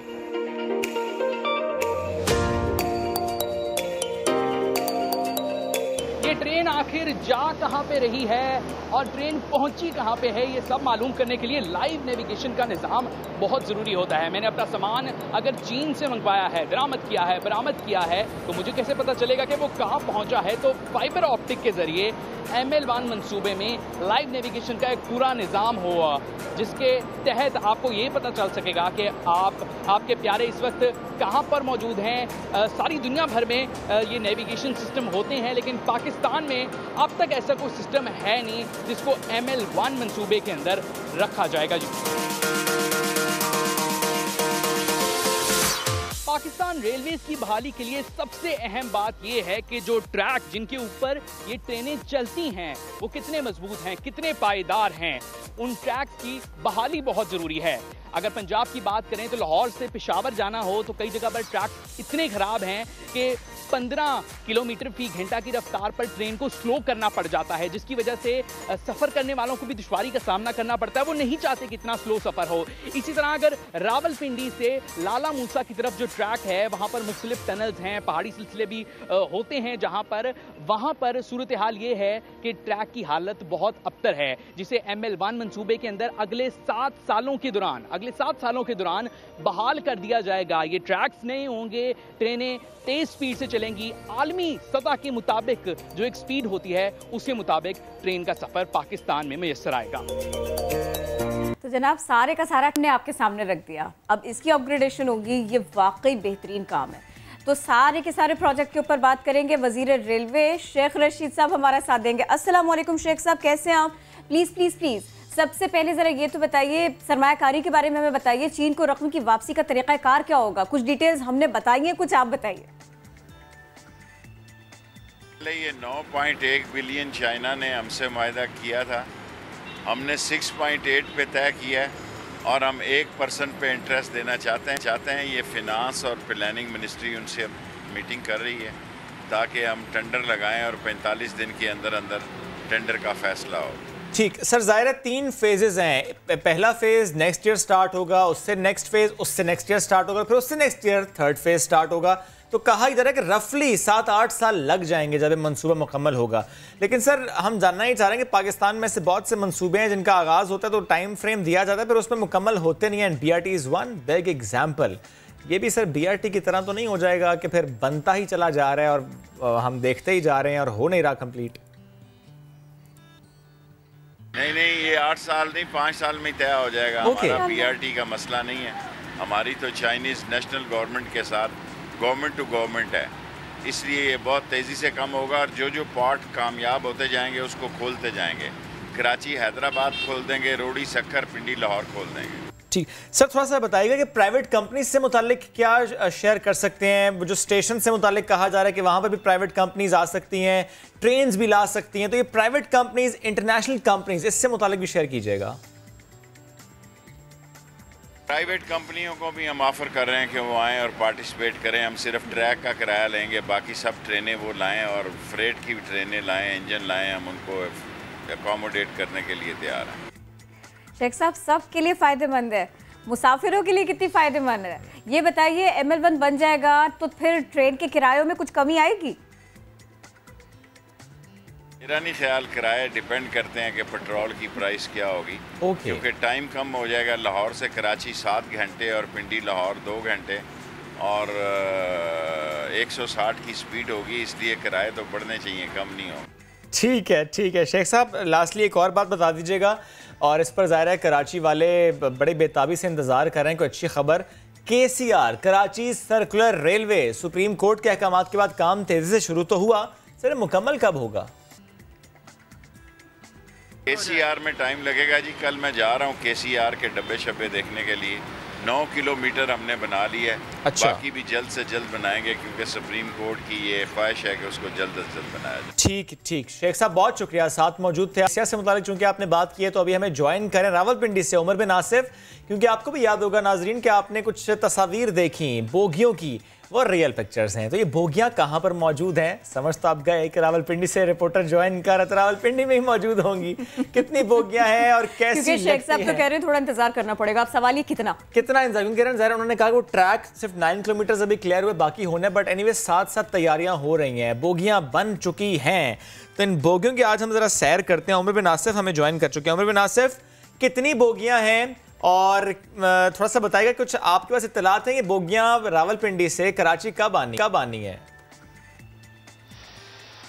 आज बिल्कुल देखें शुएब, 40 से करीब बोगियां हैं जो कि जल्द ही कराची हुकूमत के हवाले कर जाएंगी। जैसे ही सिंध हुकूमत की जानिब से ग्रीन सिग्नल दिया जाएगा। मेरे पीछे इस टाइम KCR की एक तैयार बोगी खड़ी हुई है। बड़े खूबसूरत 3 रंगों से ये आरास्ता है। देखें आपके सामने सफ़ेद रंग भी है, इसमें लाल भी है, ऊपर जो इसका बाकायदा नंबर दर्ज है। आइए हम आपको इसके अंदरूनी जो हिस्सा है उसकी सैर भी कराएंगे और क्या कितने कराची वालों के लिए एक बेहतरीन सरप्राइज आ रहा है। ये आपने देखा खूबसूरत सा दरवाजा बनाया गया है और ये हम दाखिल हो गए इस टाइम KCR की बोगी के अंदर। आप देख सकते हैं, ये देखिए आपके सामने खूबसूरत जो है बोगी बनाई गई है। बेहतरीन कंफर्टेबल सीट्स हैं और कराची वालों को सफर में बोर भी नहीं होना पड़ेगा। LCDs का भी इंतजाम किया गया है जिसपे मिली नगमे और दीगर तराने वगैरह लगाए जाएंगे। और आपके पास अगर कोई गैजेट है तो आपने चार्जिंग की फिक्र नहीं करनी। यहाँ पे बाकायदा सॉकेट्स भी मौजूद हैं और आप देखिए इसमें USB पोर्ट्स भी मौजूद हैं। आप अपना मोबाइल फोन, अपना लैपटॉप कुछ भी चार्ज कर सकते हैं। और दूसरी जानिब बाकायदा यहाँ पे स्टॉप्स के नाम भी दर्ज हैं आपके सामने। Urdu college, Karachi university, Drigh road, air force जो आपका एयरफोर्स, कारसाज, और आप गर्मी से भी बिल्कुल तंग नहीं होंगे। जी उमर, मुझे ये बता दें, अभी शेख रशीद साहब साथ मौजूद थे, उन्होंने कहा कि अभी तो बहुत वक्त लगेगा, इसमें बोगी पहले तैयार हो गई है, जंग वंग ना लग जाए भाई। देखिए शुएब, ये बोगी जो है तैयार है, पर थोड़ी बहुत बोगियां जो यहाँ पे तैयार होना रह गई हैं। और यहाँ पे जो मुंतज़मीन है उनका कहना है जैसे ही उन्हें ग्रीन सिग्नल मिलेगा ये बोगियां अपने ट्रैक पे पहुँचा दी जाएंगी ताकि कराची वाले बेहतरीन और आरामदेह सफ़र कर सके। चूँकि जिसमें सीट्स लगाई गई हैं वो भी बड़े मज़े की और कंफर्टेबल हैं। और इसमें एक ऐसी भी यहाँ पे लगाई गई है चेयर जिसके दरमियान टेबल भी है। मतलब अगर आपको खाने वगैरह का दिल है कुछ है तो आप इस टेबल पे आराम से खाना रखें, बैठें, अपनी फैमिली के साथ खाना खाएं और सफर को एंजॉय भी करें। कुशादा यहाँ पे सीट्स हैं। यहाँ पे एक बोगी के अंदर 90 के करीब मुसाफिर जो है वो आ सकते हैं। ओके जी। अच्छा, मुझे थोड़ा सा ये भी बताइएगा, ये मैं पूछ रही हूँ ना, अगर मैं कभी सफर करूँ इंशाल्लाह ताला, ये मुझे बताए फ्री वाईफाई मिलेगा क्या? देखिए अभी तो ये एक वाईफाई वाली बात जो है तो सरप्राइज रखी गई है इनकी जानिब से। और ऐसी वैसी है के बारे में कि वो आपके चुका पे यहाँ पे चूंकि सॉकेट्स वगैरह उन्होंने दिए हुए, डेफिनेटली अपने मुसाफिरों को बोर तो वो होने नहीं देंगे। बोरियत छोड़िए, गर्मी बहुत है भैया कराची में, ये बताएं एसी है कि नहीं है? देखिए एसी का इंतजाम इसमें नहीं है लेकिन पंखे इसमें कोई लगे बात हुए, तकरीबन हर नहीं, ठंडी हवाएं चलेंगी, पंखे भी दिए हुए। कराची की हवाएं उमर बहुत मशहूर हैं। चलिए ये भी सोच लेते हैं हम कि वो हवाएं ही चलेंगी। एनीवेज बहुत अच्छी बात यह है कि बोगियां तैयार हो चुकी हैं। उमर वाकई आप साथ मौजूद थे, बड़ा शुक्रिया। और आपने तो हमसे पहले सैर कर ली इस बोगी की। अब हम उम्मीद करते हैं कि ये सारा ट्रैक क्लियर हो, जहाँ पर बनना है वहाँ बन जाए, बोगियाँ कराची पहुँच जाएँ और फिर कराची के शहरी जो है वो सफ़र करें उर्दू वाला। पड़ाव आ गया है, ब्रेक आ गया है या नहीं आया? है, ब्रेक लग चुका है। वापस आते हैं।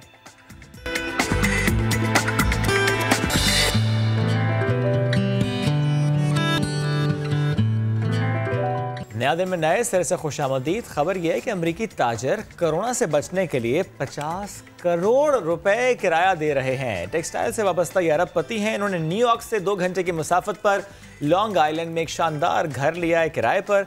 ब्रिजहैम्पटन का इलाका भी कोरोना वायरस की वबा से महफूज नहीं, लेकिन यहाँ वसी लॉन है जहाँ वो छुप सकते हैं। यानी आप ढेर सारा पैसा लगा के कोरोना से बच रहे हैं।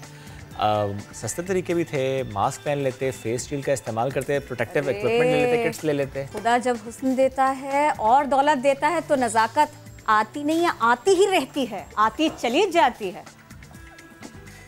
वापस आए अपने देश में और अहवाल सुने कई सदियों का। स्वात का म्यूज़ियम दुनिया में अनोखा मकाम रखता है। क्यों भला? यहाँ मुख्तलिफ तहजीबों के आसार हैं जिनका बहुत ध्यान रखा जाता है। कई 100 साल आपकी निगाहों के सामने होंगे अगर आप यहाँ का विज़िट करेंगे। तो हम ये विज़िट आपको करवा देते हैं। हमारे नुमाइंदे सैयद शिहाबुद्दीन, उनकी रिपोर्ट आपको दिखा देते हैं।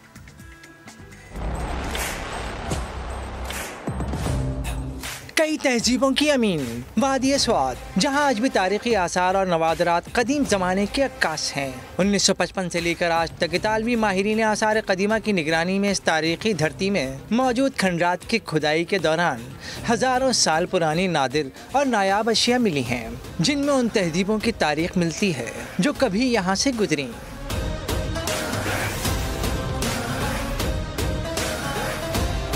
हमारे साथ इस स्वात रीजन में हमारे साथ है पत्थर के ज़माने से लेकर, जिसे हम स्टोन एज कहते हैं।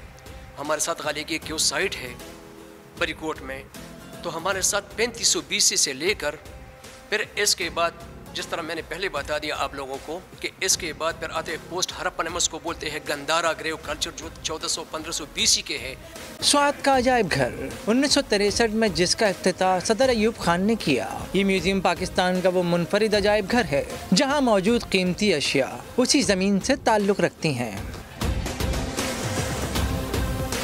स्वात म्यूज़ियम हमारे पाकिस्तान में साइट आर्कियोलॉजिकल म्यूज़ियम है। स्वात इसको हम साइट म्यूज़ियम टर्म करते हैं क्योंकि इस म्यूज़ियम में जितने रवादरात डिस्प्ले पे है ये सारी साइटों से मिले हैं जो हमारे इस स्वात में खुदाई हुई है 1955 से लेकर अभी तक। इसलिए इसकी मुनफरद अहमियत ये है कि यहाँ इस म्यूज़ियम में किसी और इलाके का सामान हमने डिस्प्ले पे नहीं रखा है, सिर्फ डिस्ट्रिक्ट स्वात का सामान डिस्प्ले पे है। इस अजायब घर में सिकंदर आदम के दौर के सिक्के, बुद्ध मत के मुजस्समे, 4000 साल पुराने मिट्टी के बर्तन, रहन सहन का सामान भी मौजूद है। यहाँ आने वाले न सिर्फ हुनरमंदों के कमालात देखकर दंग रह जाते हैं बल्कि हज़ारों साल तारीख से भी वाकिफ़ होते हैं। महमूद गज़नवी की फतवात के जो बाक़ियात पढ़े हैं हमने वो देखे और पख्तून कल्चर बड़ा एक्सप्लोर किया हमने। काफ़ी अच्छी जगह है देखने के लिए और स्वात म्यूज़ियम बहुत अच्छा है। यहाँ पे काफ़ी पुरानी तारीख के बारे में काफ़ी चीज़ें हैं जिसके लिए सबको चाहिए कि यहाँ पे आएँ। बहुत कोऑपरेटिव इनका स्टाफ है। अजायब घर में मौजूद इतालवी माहिर आसार कदीमा प्रोफेसर टूची की तोहफे में दी जाने वाली जीप भी किसी अजूबे से कम नहीं। गंदारा तहजीब का उरूज ज़वाल सुनाते इस म्यूज़ियम में रखे नवादिरात स्वात की धरती से ही निकाले गए हैं, जो न सिर्फ हुनरमंद हाथों का कमाली फ़न है बल्कि अज़मत रफ्ता की यादगार भी है। कैमरामैन फरजंद अली के साथ सैयद शिहाबुद्दीन, समा, स्वात। अहम खबर आपको देंगे सुप्रीम कोर्ट से। सानह आर्मी पब्लिक स्कूल की इंक्वायरी रिपोर्ट पब्लिक करने का हुक्म दे दिया गया है। इसी हवाले से मजीद बात करेंगे। जुल्करनैन इकबाल ने हमें ज्वाइन किया है। जुल्करनैन, पब्लिक करने का हुक्म दिया गया इस रिपोर्ट को, समात का अहवाल बताइएगा, क्या कुछ कहा गया है?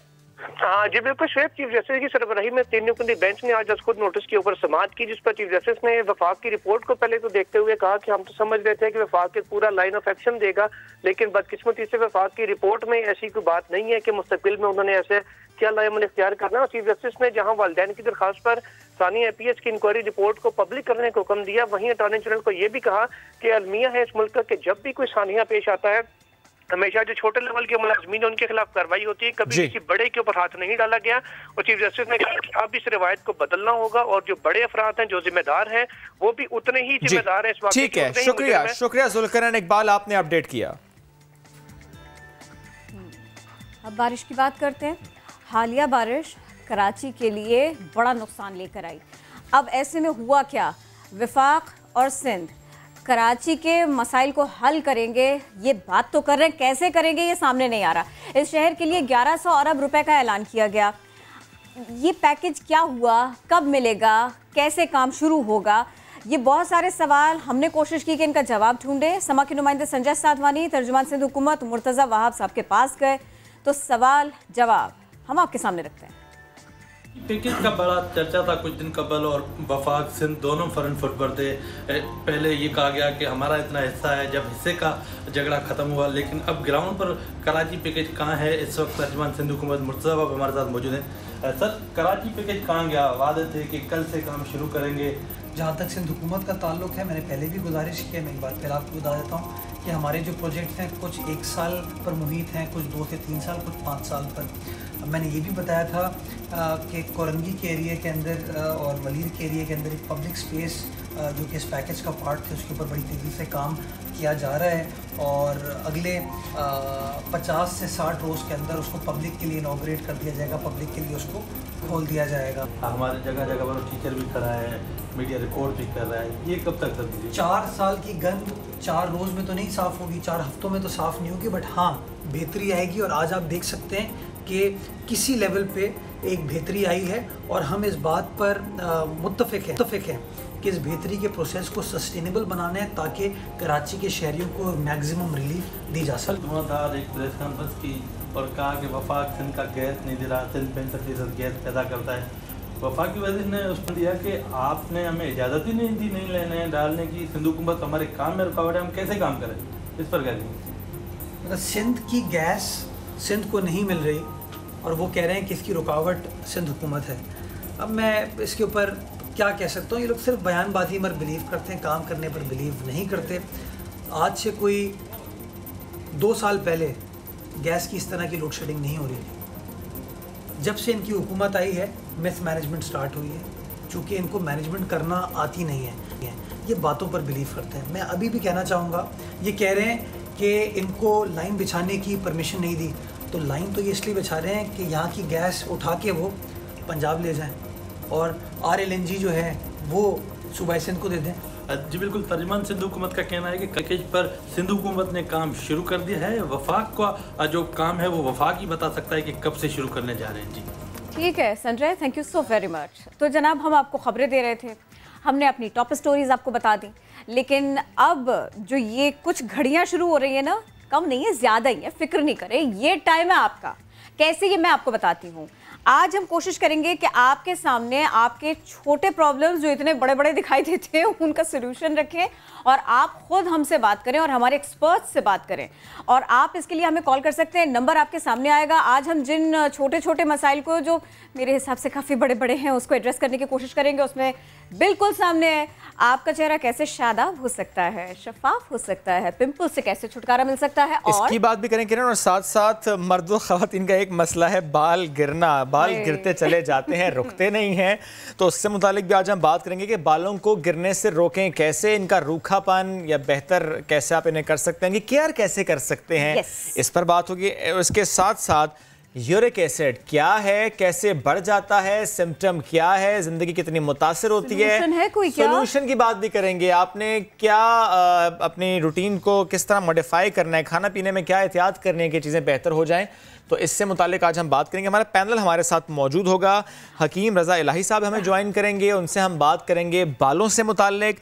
हकीम अब्दुल गफ़ार आगा साहब ज्वाइन करेंगे, यूरिक एसिड से मुतालिक हम उनसे बात करेंगे। डॉक्टर बिल्कीस भी हमें थोड़ी सी देर में ज्वाइन करेंगी। नंबर्स आपके सामने है, ये ऑन एयर हमने आपके लिए यूँ समझिए कि ऑनलाइन क्लिनिक का एहतमाम कर दिया है, जिसमें आपको हर्ब्स के ज़रिए, जिसमें आपको कुदरती जो आपके किचन में भी मौजूद हैं, जो आपकी एक्सेस में आसान सी कुछ टिप्स वो आपके सामने आ जाए, हम ये सब कुछ करेंगे। अच्छा, ज़रा जहन में रखिएगा, हम ना सारी की सारी SOPs को फॉलो भी कर रहे हैं कोरोना की। तो अब अगर आप चेहरे से नहीं भी पहचान पाए अपने इन पसंदीदा लोगों को, तो आवाज़ से ज़रूर पहचानने की कोशिश कर सकते हैं। एग्जैक्टली। चलिए जी, हम इंट्रोडक्शन करा चुके हैं। रज़ा साहब आपको भी हम वेलकम कहते हैं, अब्दुल गफ्फार आगा साहब आपको भी वेलकम कहेंगे, और हम अपनी गुफ्तगू का आगाज़ करते हैं। क्यों ना बालों के मसले से कर लें। एग्जैक्टली, बालों के मसले से कर लेते हैं, और इसमें क्या हो सकता है, और ये कि एक बार फिर दोहरा देती हूँ, नंबर्स आपके सामने, प्लीज़ आप कॉल कर सकते हैं। ज़रा बताइए तो सही, सबसे ज़्यादा रीजंस क्या बनते हैं बाल झड़ने के, बाल गिरने के, बाल उतरने के, और वो कौन सा मोमेंट होता है कि जिसमें आपको ना वाकई फिक्रमंद होना चाहिए कि ये क्या हो रहा है?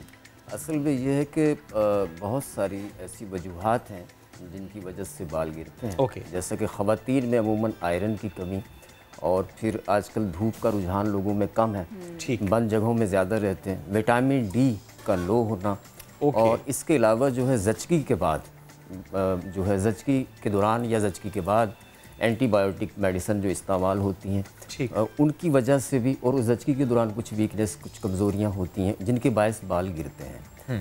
तो बालों का जो गिरना, एक हमारे यहाँ फ्रूट का इस्तेमाल बहुत कम किया जाता है। सही। हमारे यहाँ फास्ट फूड का रुझान ज़्यादा है।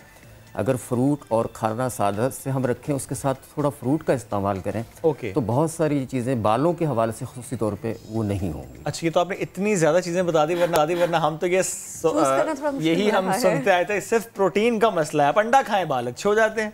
और जब आप दवाएं खा रहे हैं और वो हैवी है और वो आपको खानी है, ज़रूरी खानी है, तो फिर क्या क्या हो सकता है वो बताइए। नहीं, वो दवाइयाँ तो खाएं, कुछ कंडीशनें ऐसी होती हैं जिनमें बालों का गिरना तबाही होता है, जैसे टाइफाइड बुखार है, एंटीबायोटिक मेडिसिन का इस्तेमाल है, कुछ अलामतें ऐसी थी, लेकिन फिर वो आहिस्ता आहिस्ता खुद ब खुद कवर हो जाता है। लेकिन कुछ मौसम की तब्दीली के बाद जो अमूमन ज़्यादा रुझान है, पोल्यूशन की वजह से भी बाल झड़ते हैं और बड़ी तेजी से झड़ते हैं, और कराची में पोल्यूशन बहुत ज़्यादा है। वैसे कराची से एक कॉलर हमें ज्वाइन करें, अदनान, गुड मॉर्निंग कहेंगे आपको।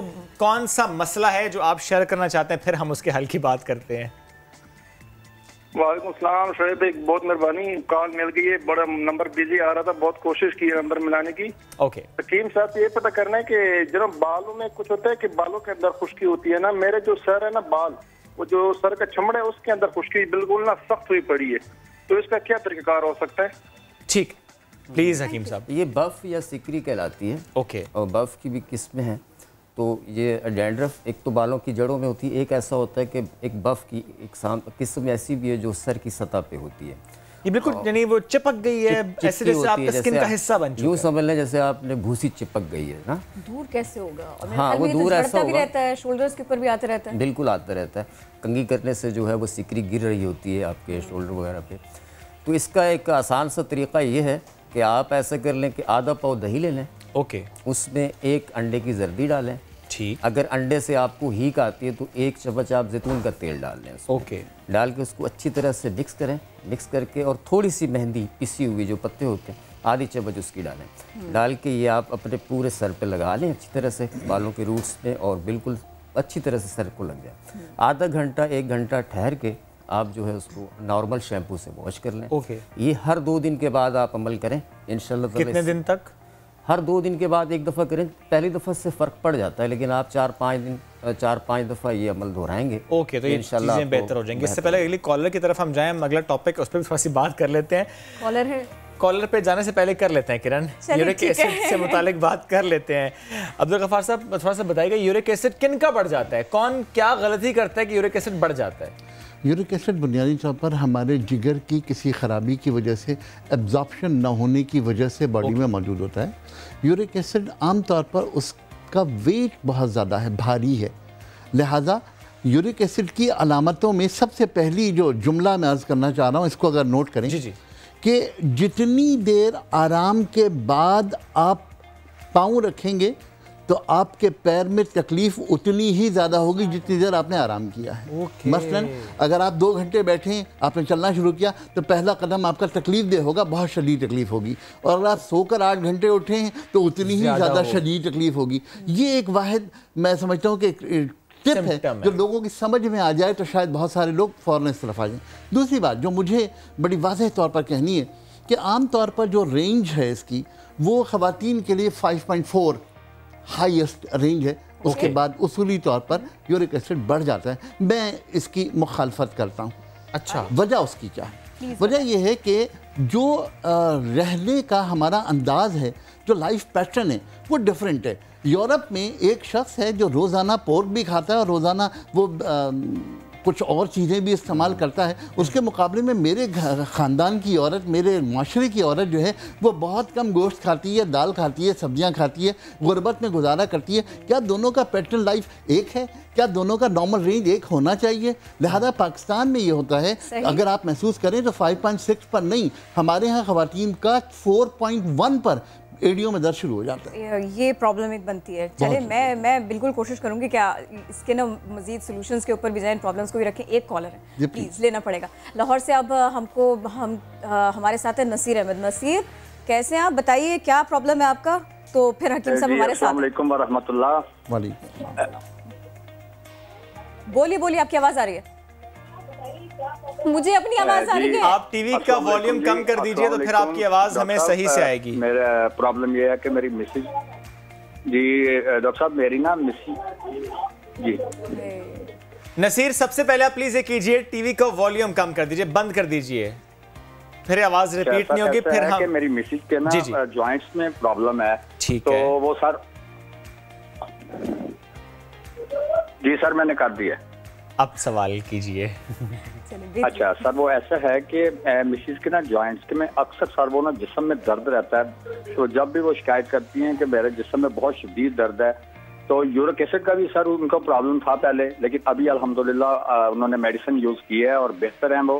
तो लेकिन सर प्लीज़ ये बताइएगा, अक्सर वो काम करते हुए ये शिकायत करती हैं कि मेरे जॉइंट्स में दर्द है, मुख्तलिफ जॉइंट्स पे, कभी गर्दन में, कभी घुटनों में। तो सर प्लीज वो आप देखिएगा कि आप कौन सी मेडिसिन तजवीज़ करते हैं या जैसा सर आप बेहतर। नसीर साहब जरा गौर से सुनिएगा, आप ही के प्रॉब्लम के ऊपर बात करेंगे और जो बाकी लोग हमारे साथ हैं ना, ये जान लीजिए इतनी कन्फ्यूजन रहेगी, इतना ही टाइम लगेगा आपका प्रॉब्लम हमारे पैनल तक पहुंचने में अगर टीवी का वॉल्यूम ज़्यादा हुआ तो हम पहले जवाब ले लेते हैं इनके मसले पर। देखिए, इन्होंने हिस्ट्री दे दी कि जी पहले से यूरिक एसिड बढ़ा हुआ था।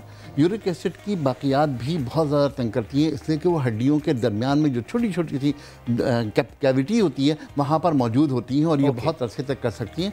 जो आज हम इसके हवाले से एक नुस्खा बताएंगे वो तो ज़रूर इस्तेमाल कीजिए, लेकिन एक दवा है उसको किसी भी आप इस्तेमाल कर लिए। उस दवा का नाम है सूरंजान शीरी।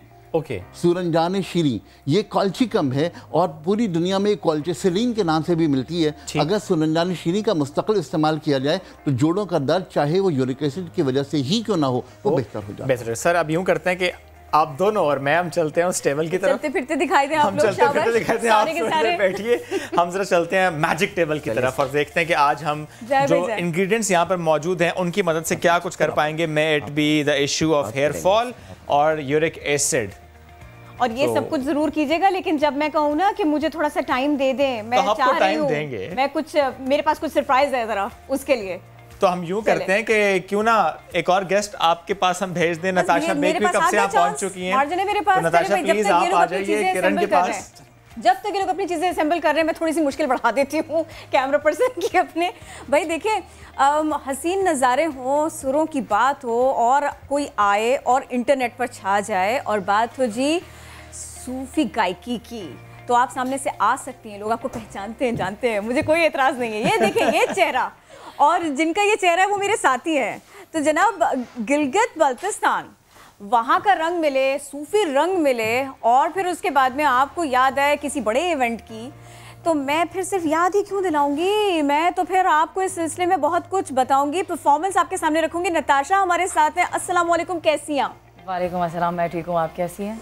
हाय, आपको देखकर और ये गिटार देखकर वैसे ही कुछ सुरीला सा माहौल सा बन चुका है। बिल्कुल, और मैं बताती चलूँ जो गिटार पे जो शख्स है मेरे अपने भाई हैं छोटे, मैं पहचान गई। तो हाँ, हम दोनों साथ ही म्यूजिक सेम है। हाँ सेम है, डाई बिल्कुल सेम है दोनों। चलो भाई बहुत शुक्रिया, आप लोग हमारे साथ हैं। ज़रा मुझे बताइए तो सही, आजकल हो क्या रहा है ना, क्या हैपनिंग्स हैं, और ये कि नया गाना तो आ गया, ये इस नए गाने की तैयारी को कोरोना ने कितना मुतासिर किया, जरा जल्दी से बताएं पहले। वेल, जो आपने कहा कि क्या हैपनिंग चल रही है, तो life is so not happening because of corona, लेकिन ये है कि इस कोरोना में ही मतलब ये जो नया गाना ये प्लान नहीं था, ये अचानक से आया।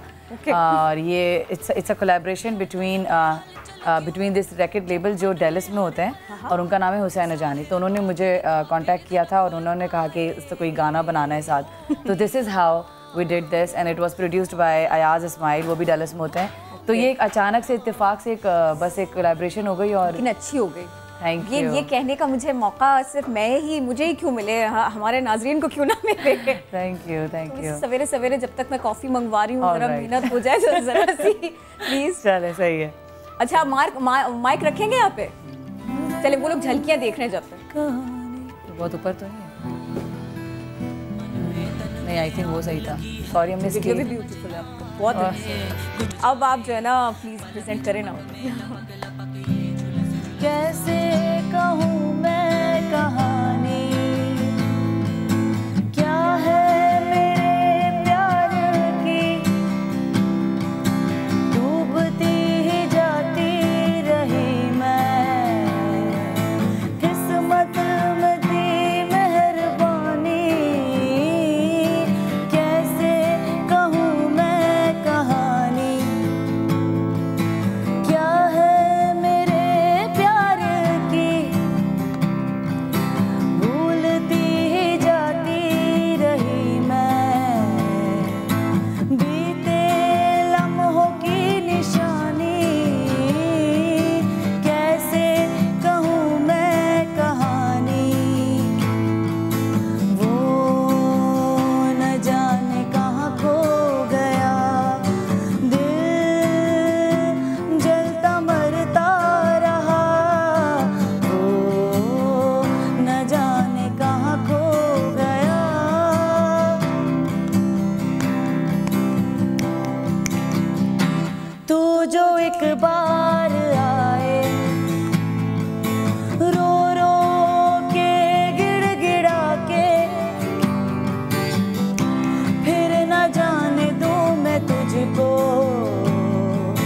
रखूं अपना बना के, कैसे कहूँ मैं कहानी, क्या है मेरे प्यार की, डूबती ही जाती रही मैं, किस्मत की थी मेहरबानी, कैसे कहूँ मैं कहानी। Thank you.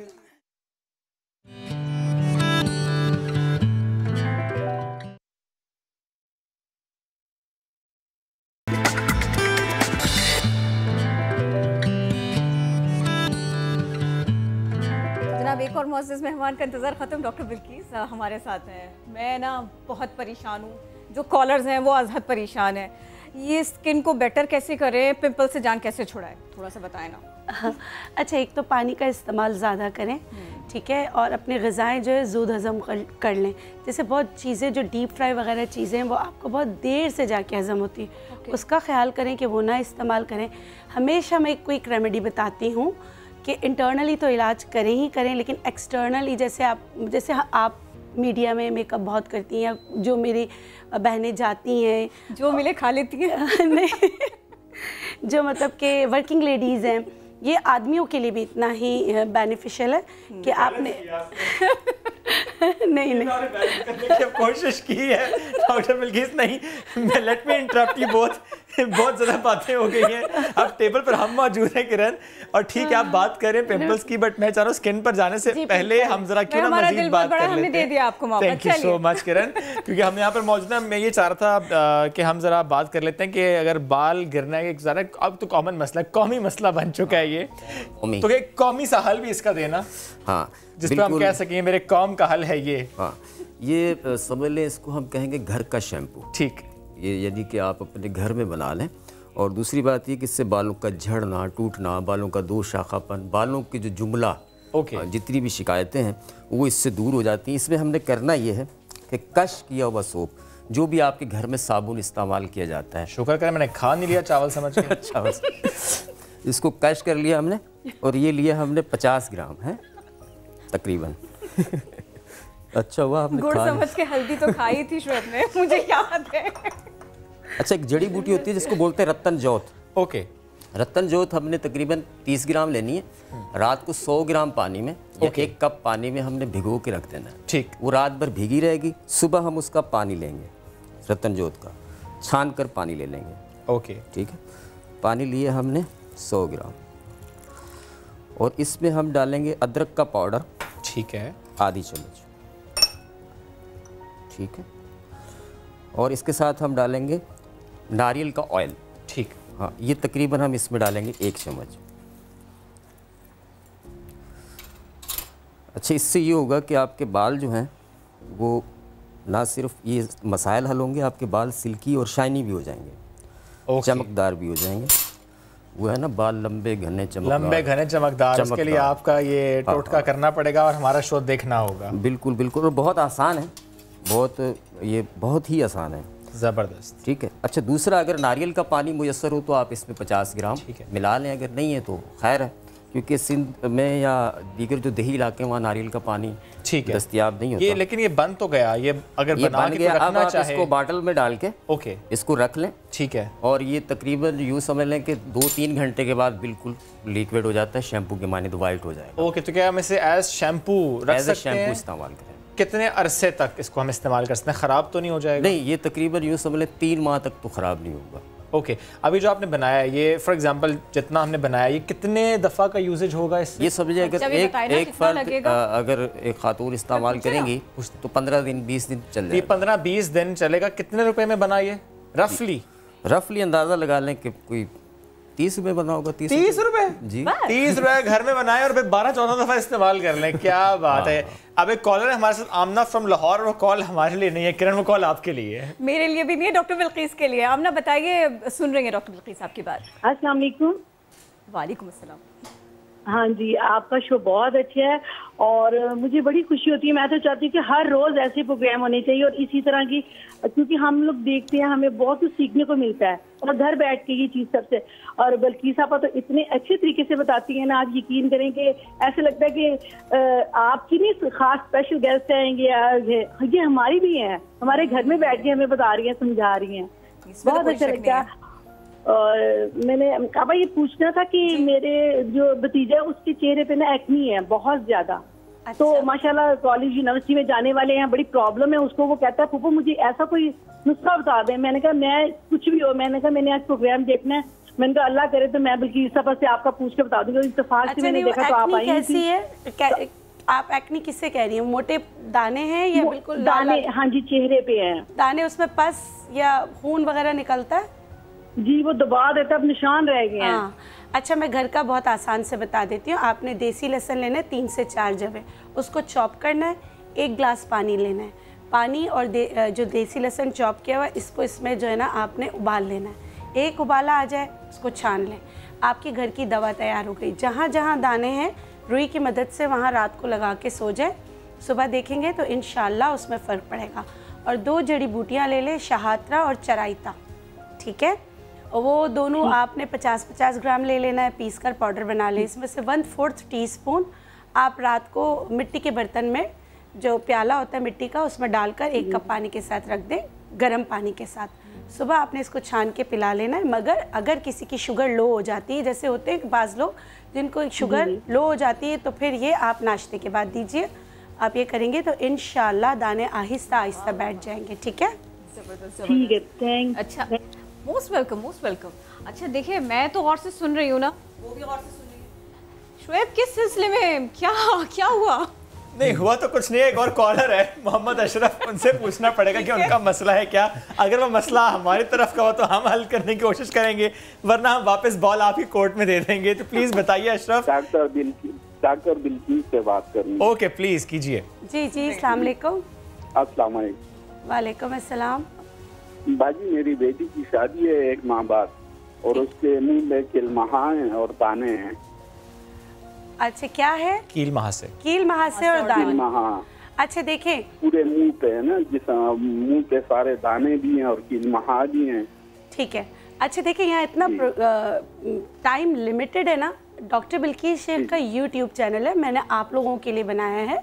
आप वहाँ जाएँ, वहाँ पे मैंने 300 से ज़्यादा 300 से ज़्यादा रेमेडीज़ डाली हैं और एक एक चीज़ को बनाते हुए दिखा रही हूँ। आपकी बहुत मदद होगी। लेकिन अभी भी मैं आपको बता देती हूँ जी, बीवी का गुर्दा सूजा हुआ है और जख्म है, उसके क्या लिए है? कुछ गुर्दा सूजा हुआ है? गुर्दा सूजा हुआ कह रहे हैं आप? जी जी, अल्ट्रासाउंड और एक्सरे किया है तो उसमें कहते हैं सूजन है और जख्म। सूजन और जख्म है। अच्छा देखिए, ये बहुत बड़ा सब्जेक्ट है, इस तरह एक जुमले में आपको जवाब दे के आपके साथ ज्यादती नहीं कर सकते। आप अपनी पूरी मतलब कि आप MCR से मेरा नंबर ले लें, बल्कि आप अपना नंबर दे दें, मैं प्रोग्राम खत्म होते ही आपको खुद फोन कर लूँ। ठीक है, प्रॉमिस। चलिए नंबर पर नोट कर लेते हैं और फिर आपसे हम इस पे बात कर लेंगे। डॉक्टर साहब अब आपकी तरफ आते हैं, मैं आप प्लीज ऐड करूंगा। प्लीज। डॉक्टर साहब ने 2 चीज़ें बताई हैं, ख़ास तौर पर उस बच्चे के लिए जिसके चेहरे पे दाने हैं। जी जी, वहाँ एक छोटा सा जुमला मैं ऐड करना चाहता हूँ आपकी इजाज़त से। जी, वो ये कि उन्होंने खातून ने कहा था कि मेरा भतीजा जो है वो दाने नोच लेता है। अगर वो ये तमाम चीज़ें करते हुए दाने नोचता रहा तो आप ये तय कर लीजिएगा उसे कोई फ़ायदा नहीं होगा। दाने नोचने से रोकना इंतहाई ज़रूरी है। नंबर 1, जिन लोगों के चेहरे पे दाने हैं उन्हें हमेशा चेहरे पर तौलिया जो इस्तेमाल करते हैं वो इस्तेमाल नहीं करना। वो हमेशा टिश्यू पेपर इस्तेमाल करें, उसको इस तरह करके टैप करें और हटाएं और फेंक दें। दूसरी बार उसको रब भी नहीं करें। अगर ये करेंगे तो ज्यादा बेहतर। ठीक, ओके, जबरदस्त। अब नहीं, मैं आपकी तरफ ही आऊंगा। सिट्रिक, सॉरी मैंने किरण से पहले कहा था ये यूरिक एसिड, मैं सिट्रिक एसिड बना दूंगा। मैंने शर्त लगाई थी ये सिट्रिक ही जाएगा। यूरिक एसिड जी, यूरिक एसिड बढ़ चुका है, क्या करें? यूरिक एसिड का ताल्लुक मैंने जैसा कहा कि जिगर से, और उसके साथ जो सबसे ज़्यादा नुकसान होता है वो गुर्दों को होता है। ओके, तो लिहाजा हमें सबसे पहला जो काम करना चाहिए वो ये कि गुर्दों की हिफाजत की बात करनी चाहिए। ठीक है, यहाँ पर सबसे इम्पोर्टेंट सवाल ये है कि पानी कितना पिए। हमारे यहाँ आमतौर पर लोग कहते हैं कि 8 ग्लास पी लीजिए, 10 ग्लास पी लीजिए। नहीं पिया जाता इतना ज़्यादा पानी, वैसे 10-10, 12-12 सर देखिए, जो इंटरनेशनल रूल है वाले लोग पी लेते हैं। नहीं, मेरा भी दिल और गुर्दा है, उसके बगैर थोड़ी जिंदा हूँ। यकीनन बात यह है कि जो इंटरनेशनल रूल है वो ये है कि आपका आउटपुट जो कुछ भी है, ठीक है, उसके बाद 500 ml आपको पानी ज़्यादा लेना है। ओके, और उसमें आपका न सिर्फ यूरिन बल्कि आपका पसीना भी शामिल है। अगर पसीना बह रहा है उसकी मिकदार का तयन करना और उससे 500 ml ज़्यादा पानी लेना। कुछ लोग ऐसे होते हैं जिनको स्वेटिंग कम होती है तो वो फिर उसके हिसाब से वो तय करेंगे कितना इनपुट बढ़ाना है। स्वेटिंग और टेम्परेचर तमाम चीज़ें इसमें डिपेंड करेंगे। मैं जो रेसिपी बना रहा हूँ इसमें सबसे पहली चीज़ जो है वो है 1 चमचा सफ़ेद ज़ीरा। ठीक है, आम घर में होता है इस्तेमाल। ये सफ़ेद ज़ीरा अगर रात को उबाल कर रख दिया जाए और सुबह नहार मुँह सिर्फ सफ़ेद ज़ीरे का पानी पिया जाए तो आमतौर पर क्रेटिनिन लेवल बेहतर होता है, गुर्दे के अमराज कम होते हैं। कोई भी यूज़ कर सकता है या किसी के लिए ममानियत है? कोई भी यूज़ कर सकता है। वो यूज़ नहीं कर सकता, सफ़ेद ज़ीरा घर में इस्तेमाल नहीं कर सकता। ठीक है। ये जिसको मिला नहीं है मार्केट से, बहुत महंगा हो गया है। इत्तेफाक से महंगा भी नहीं, अल्हम्दुलिल्लाह। लेकिन आज के बाद यू नेवर नो। चलिए दूसरी चीज जो है ये है कॉर्न सिल्क। ओके, यानी ये भुट्टे के बाल। ये देखिए हम इंसानों के बाल से कहां तक पहुंच चुके हैं, मामला था भुट्टे के बालों तक आ चुके हैं। यकीनन ये नहीं, भुट्टे के बाल जो हैं वो बेचारे नहीं गिरते, हम खुद निकालते हैं, बाकी खैर है। तो बहरहाल 1 चम्मच ये और 1 चम्मच के करीब भुट्टे के बाल, इन्हें रात को पानी में बॉईल करें, सारी रात के लिए छोड़ दें, सुबह इसको छान लें और छानने के बाद 500 मिलीग्राम यानी आधा ग्राम आपको जवा खार लेनी है। जवा खार ये है जौ की खार। जौ आपको पता है बहुत अच्छी डायरेटिक है, हमारे जिस्म में बहुत अच्छा असर करती है हदीस पाक के मुताबिक।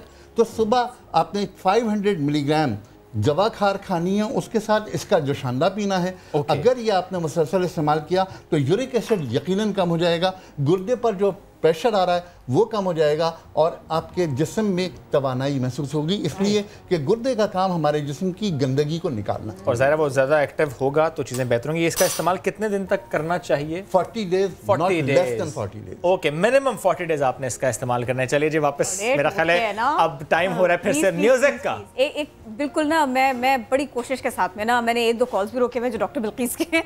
मुझे ना बड़ी दिलचस्पी है इसमें कि मुझे थोड़ा सा और गिटार सुनने को मिल जाए, थोड़े से आपके सुर नताशा हो तो दिल करता है सुना जाए। टोटकों में डूब गए थे तो हम तो भूल गए थे कि हमें गाना भी गाना है। आप खुद डूबी नहीं थी टोटके में वैसे? नहीं, गौर से सुन रहे थे हम लोग तो। अब हम आपको गौर से सुनते हैं प्लीज, और आप भी सुनिए। ऑलराइट, चलो।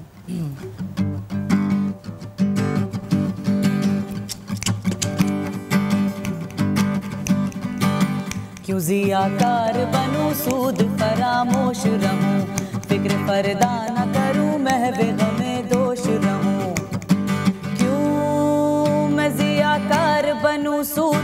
खामोश रहूं, फिक्र पर्दा न करूं, महवे गमे दोष रहूं, नाले बुलबुल के सुनूं, नाले बुलबुल के सुनूं और हम तन गोश रहूं, हम नवा मैं भी कोई गुल हूं कि खामोश रहूं, जुरता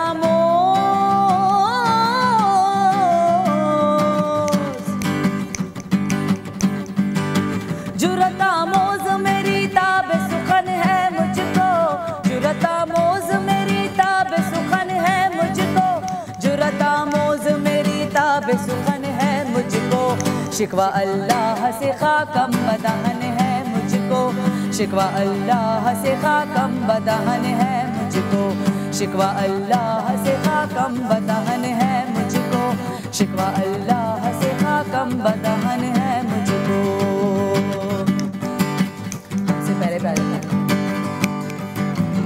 हमसे पहले था अजब तेरे जहां का मंजर, कहीं मसजूद थे पत्थर, कहीं माबूद शजर, हो करे पे कर महसूस थी इंसान की नजर, मानता फिर कोई अनदेखे खुदा को क्यों कर, क्यों कर, क्यों कर, क्यों कर, तुझको मालूम है लेता था कोई नाम तेरा, तुझको मालूम है लेता था कोई नाम तेरा, तुझको मालूम है लेता था कोई नाम तेरा, कुव्वते बाजुए मुस्लिम ने किया काम तेरा, कुव्वते बाजुए मुस्लिम ने किया काम तेरा, कुव्वते बाजुए मुस्लिम ने किया काम तेरा, कुव्वते बाजुए मुस्लिम ने किया काम तेरा। Natasha, thank you so much, बहुत अच्छा लगा एक बार फिर आपसे मिलके, और बहुत अच्छा लगा दोबारा से ये सुनकर भी, क्योंकि पहले भी सुना था, मुझे याद है तब भी बहुत अच्छा लगा था। I'm glad कि आपको याद मुझे याद है तब भी बहुत अच्छा लगा था। आपका गिटार भी जबरदस्त, amazing, thank you so much Kiran. अब आप मेरे पास इधर आ सकती हैं। अच्छा चलिए किरण, जब तक आती हैं डॉक्टर बिल्किस यहाँ पर ज्वाइन हमें कर चुके हैं। डॉक्टर बिल्किस, बहुत बड़ा मसला है ये, कील महासका तो है, लेकिन ये जो समटाइम्स दाने चले जाते हैं लेकिन दाग छोड़ जाते हैं, उस पर प्लीज मुझे बताएं क्या किया जाए। अच्छा, सबसे पहले एक चीज़ है मेथी दाना। मेथी दाना अगर सर पे लगाया जाए तो बाल ले आता है, चेहरे पे लगाया जाए तो दानों को भी ख़त्म करता है, बालों को भी ख़त्म करता है। तो मैं बता इसलिए रही हूँ और समझा रही हूँ कि कल आप लोग मुझे कॉल करके नहीं बोले मेथी दाना तो सर पे लगाने के लिए होता है, ठीक है। तो मैंने क्या किया है, मेथी दाने का पाउडर बना लिया है, ये मैं ले रही हूँ 1 टीस्पून, ठीक है। अगर आपकी स्किन बहुत ज़्यादा ऑयली है तो आप इसमें मुल्तानी मिट्टी डाल सकते हैं, ठीक है। अगर आप की स्किन थोड़ी सी नॉर्मल टू ड्राई है तो फिर आपने जो है मुल्तानी मिट्टी नहीं डालना। फिर आपने क्या करना है, संदल पाउडर जो है वो भी आपने इसमें डालना है। अगर ऑयली स्किन है तो संदल पाउडर नहीं डालना? नहीं, ऑयली स्किन है या नॉर्मल है तब भी डालना, सिर्फ ऑप्शनल जो है वो मुल्तानी मिट्टी है, ठीक है। और इसमें घर से आप ले लें खुश्क दूध, खुश्क दूध लीजिएगा आपने, या टी वाइटनर लेना है आपने, जो मिल्क जो मिलता है वो नहीं लेना, ठीक। तो ये एक ऐसा मास्क तैयार हो गया जो आपकी acne, pimple, black heads, white heads, इन सबको मिनिमाइज करने में, इन सबको ख़त्म करने में आपकी मदद करेगा। अब आपने क्या करना है, अगर आपके घर में प्योर एलोवेरा जेल है तो वो निकाल लीजिएगा। मैं यहाँ पे अपने नेचुरलाइज का लाई हूँ, लेकिन ये ऑप्शनल है, आपके पास एलोवेरा जेल घर पे है आप वही निकाल आपने गमले से पुट्टे हो एलोवेरा को निकालें उसमें से, बिल्कुल निकालें और लगाएं इसको। इसमें आप जो है मिक्स कर लें, ठीक है। 1 चम्मच डाल लें और डालने से पहले एलोवेरा जेल जो आप घर में फ्रेश निकालेंगे उसको आप ब्लेंड करेंगे, अच्छी तरीके से ब्लेंड स्किन उतार के, जी स्किन उतार के, और उसका येलो पार्ट जो है ना बिल्कुल नहीं आना चाहिए, ठीक है। अब इसको लगाने का तरीका भी, अब आप जब भी कोई चीज़ बनाएं, जैसे पहले मैंने इन चारों को मिक्स किया, मिक्स करने के बाद फिर मैंने क्या किया कि इसमें जो एलोवेरा जेल डाला उसको भी मिक्स कर रही हूँ। उसके बाद इसमें जो चीज़ें आपस में मज़ीद मर्ज हो जाए तो उसको 15 से 20 मिनट आप छोड़ दें। फौरन नहीं लगाना। जेल को स्किन पे लगाना थोड़ा सा मुश्किल हो जाता है एलोवेरा, लेकिन इस सब के साथ में थोड़ा आसानी से हो जाएगा अप्लाई।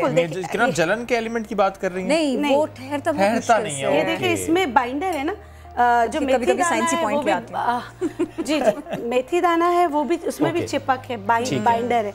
और हमने जो खुश्क दूध इसमें शामिल ही इसलिए किया है कि किसी के स्किन को नुकसान ना हो, न्यूट्रल हो जाए और एलोवेरा सूदिंग कोई पैच इसकी जरूरत नहीं है। वो जो बहुत मोटे मोटे पिंपल होते हैं बिल्कुल ऊपर से ना कोई सरफेस नहीं है उसका, सिर्फ और सिर्फ जो सूजन सी हो रही है उसके ऊपर। उस पे देखिए अगर मोटा है, जैसे मिसाल के तौर पे अंदर ही बन रहा है, कौन की तरह होता है, ऊपर से ये नजर आ रहा है लेकिन सिस्टिक एक्ने कहते हैं, उसके ऊपर भी आप ऐसे करके इसको लगा सकते हैं। ये लगा के छोड़ दें। जब ये ड्राई हो जाए तो आपने क्या करना है, इसको उतार कर और जो है ना वॉश कर लेना। अब किसी की स्किन बहुत ज़्यादा, जैसे अभी पेशावर से कॉल आई थी कि एक्नी भी है, पिंपल्स भी है, ब्लैक हेड्स भी हैं, वाइट हेड्स भी हैं, ये सारा है, तो उस शक्ल में आपने क्या करना है, आपने ये वाला बनाया, इसके बाद इसको ऐसे करके लेप कर दें। आसानी से लग जाएगा। ये लेप कर दें और इसको सूखने दें। ये जब बिल्कुल सूख जाए और आपको ड्राइनेस फील हो तो आप जाके पहले सादे नीम गर्म पानी से धो लें। जब सादे नीम गर्म पानी से धो लेंगे तो नीम गर्म पानी भी आपके सर्कुलेशन को तेज करेगा। जब कर ले तो उसके बाद आपने क्या करना है, पोर्स मिनिमाइजर के तौर पे बर्फ वाला पानी लगाना है। अच्छा जी, ये हॉट टॉवल के बाद भी हो सकता है बर्फ वाला पानी? नहीं, टॉवल नहीं लगाएंगे, टॉवल नहीं लगाना है। हाँ, नहीं, आपने नीम गर्म पानी से धोना है ताकि ब्लड सर्कुलेशन तेज हो। और फिर हमें पोर्स बंद करने के लिए लगा देनी बर्फ। नहीं, क्या नाम है, एक और बर्फ वाले पानी से भी सर्कुलेशन बहुत तेज होगी, लेकिन पोर्स मिनिमाइज हो जाएंगे। ये रिंकल वाली वो होता है, तो आप देखें कि आइस का जो इस्तेमाल लोग वैसे ही सुबह उठ के करते हैं। वो वैसे भी स्किन बड़ी अच्छी आपको फील होती है। इससे पहले कि अगले टोटके की तरफ जाएं, हम अगले कॉलर की तरफ जाते हैं। We have Shehrbano with us. Shehrbano, good morning. Yes, from Lahore. किससे सवाल करना चाहेंगी? मेरे किरण से बिल्कुल नहीं करना, कभी नहीं। हमारे पास तीन लोग हैं, तीनों एक्सपर्ट्स हैं जी, और फरमाइश भी कर सकते हैं। तीनों लोग माशाल्लाह बहुत अच्छे हैं। मुझे तीनों से बात करनी है, अगर आपको इजाजत है तो मैं तीनों से बात कर सकती हूं। चलिए, starting from doctor Bilkis, please आप पहले डॉक्टर बिल्किस से सवाल कीजिए। जी जी जी, अस्सलाम वालेकुम। अस्सलाम वालेकुम। जी वालेकुम अस्सलाम। क्या हाल, आप ठीक हो? अल्हम्दुलिल्लाह ठीक हूँ जी। मैं आपको बहुत पसंद करती हूँ और मुझे बहुत अच्छी लगती हूँ। जी, बहुत शुक्रिया। आप लोग भी मुझे बहुत अच्छे लगते हैं जी। और मेरा ये मसला है कि मैं बहुत देर से आपसे बात करना चाहती हूँ। अल्लाह का शुक्र, आज आप मेरी कॉल मिल गई, आपसे बात होगी। मेरे चेहरे पे ना छाइयाँ बहुत ज्यादा। अच्छा, और ये खत्म नहीं हो रही, पता नहीं क्या मसला है। अच्छा देखिए, मैंने यहाँ पे पहले भी कहा था कि मसला कश्मीर शायद हल हो जाए। छाइयाँ हल करना थोड़ा मुश्किल सब्जेक्ट है। इसके लिए आपने क्या करना है, मेहनत करनी है, अंदरूनी ग़िज़ा को सही रखना है। तो इसमें पाइनएप्पल और खीरा जो है इसका इस्तेमाल ज़्यादा से ज़्यादा करें और जो है ना उससे आपको बहुत फ़र्क पड़ेगा। आप लगाएंगी जितनी भी चीज़ें सुपरफिशियल लेयर से उसको डीप लेयर में ले जाएंगी।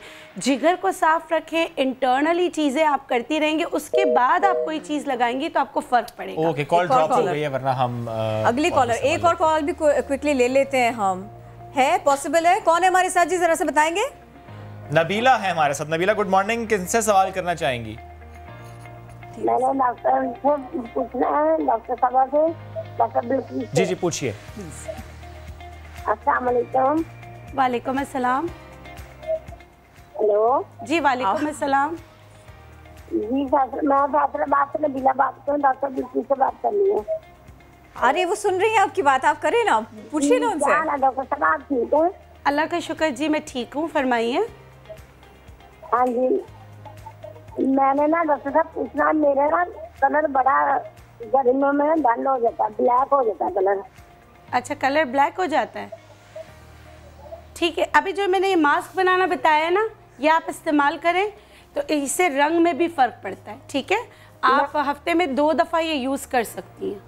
ठीक ठीक। दो प्रॉब्लम्स आ गए। प्रॉब्लम्स तो है, लेकिन मैं चाह रहा हूँ कि दो है, इनपुट ले लेते हैं, बिकॉज़ ज़ाहिर है हमारा पूरा पैनल साथ मौजूद है। अब्दुल गफ्फार साहब, अगर आप उसमें कुछ ऐड करना चाहें। देखिए, जो महासों की बात डॉक्टर बिल्किस ने की, यह हकीकत है कि महासों का ठीक करना अंदरूनी, जब तक कि हमारी सेहत बेहतर ना हो, अंदरूनी सेहत की जब मैं बात करूं तो मैं न सिर्फ महासों की बात करूंगा बल्कि मैं बालों की बात भी करूंगा कि बाल भी बेहतर करने के लिए आपको प्रोटीन डाइट, बेहतर डाइट करनी पड़ेगी ताकि तमाम चीज़ें बेहतर हों।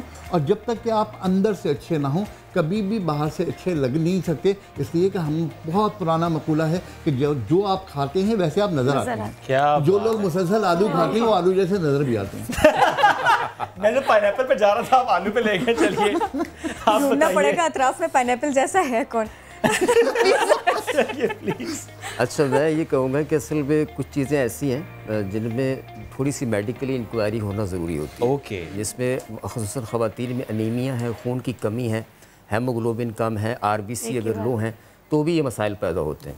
और दूसरी बात ये कि अगर जिगर का फाल है वो थोड़ा मुतासर है, कुछ बाइल बड़ा हुआ या SGPT कुछ चीज़ें बड़ी हुई हैं तो उसकी वजह से भी चेहरे पे झाइयाँ रहती हैं।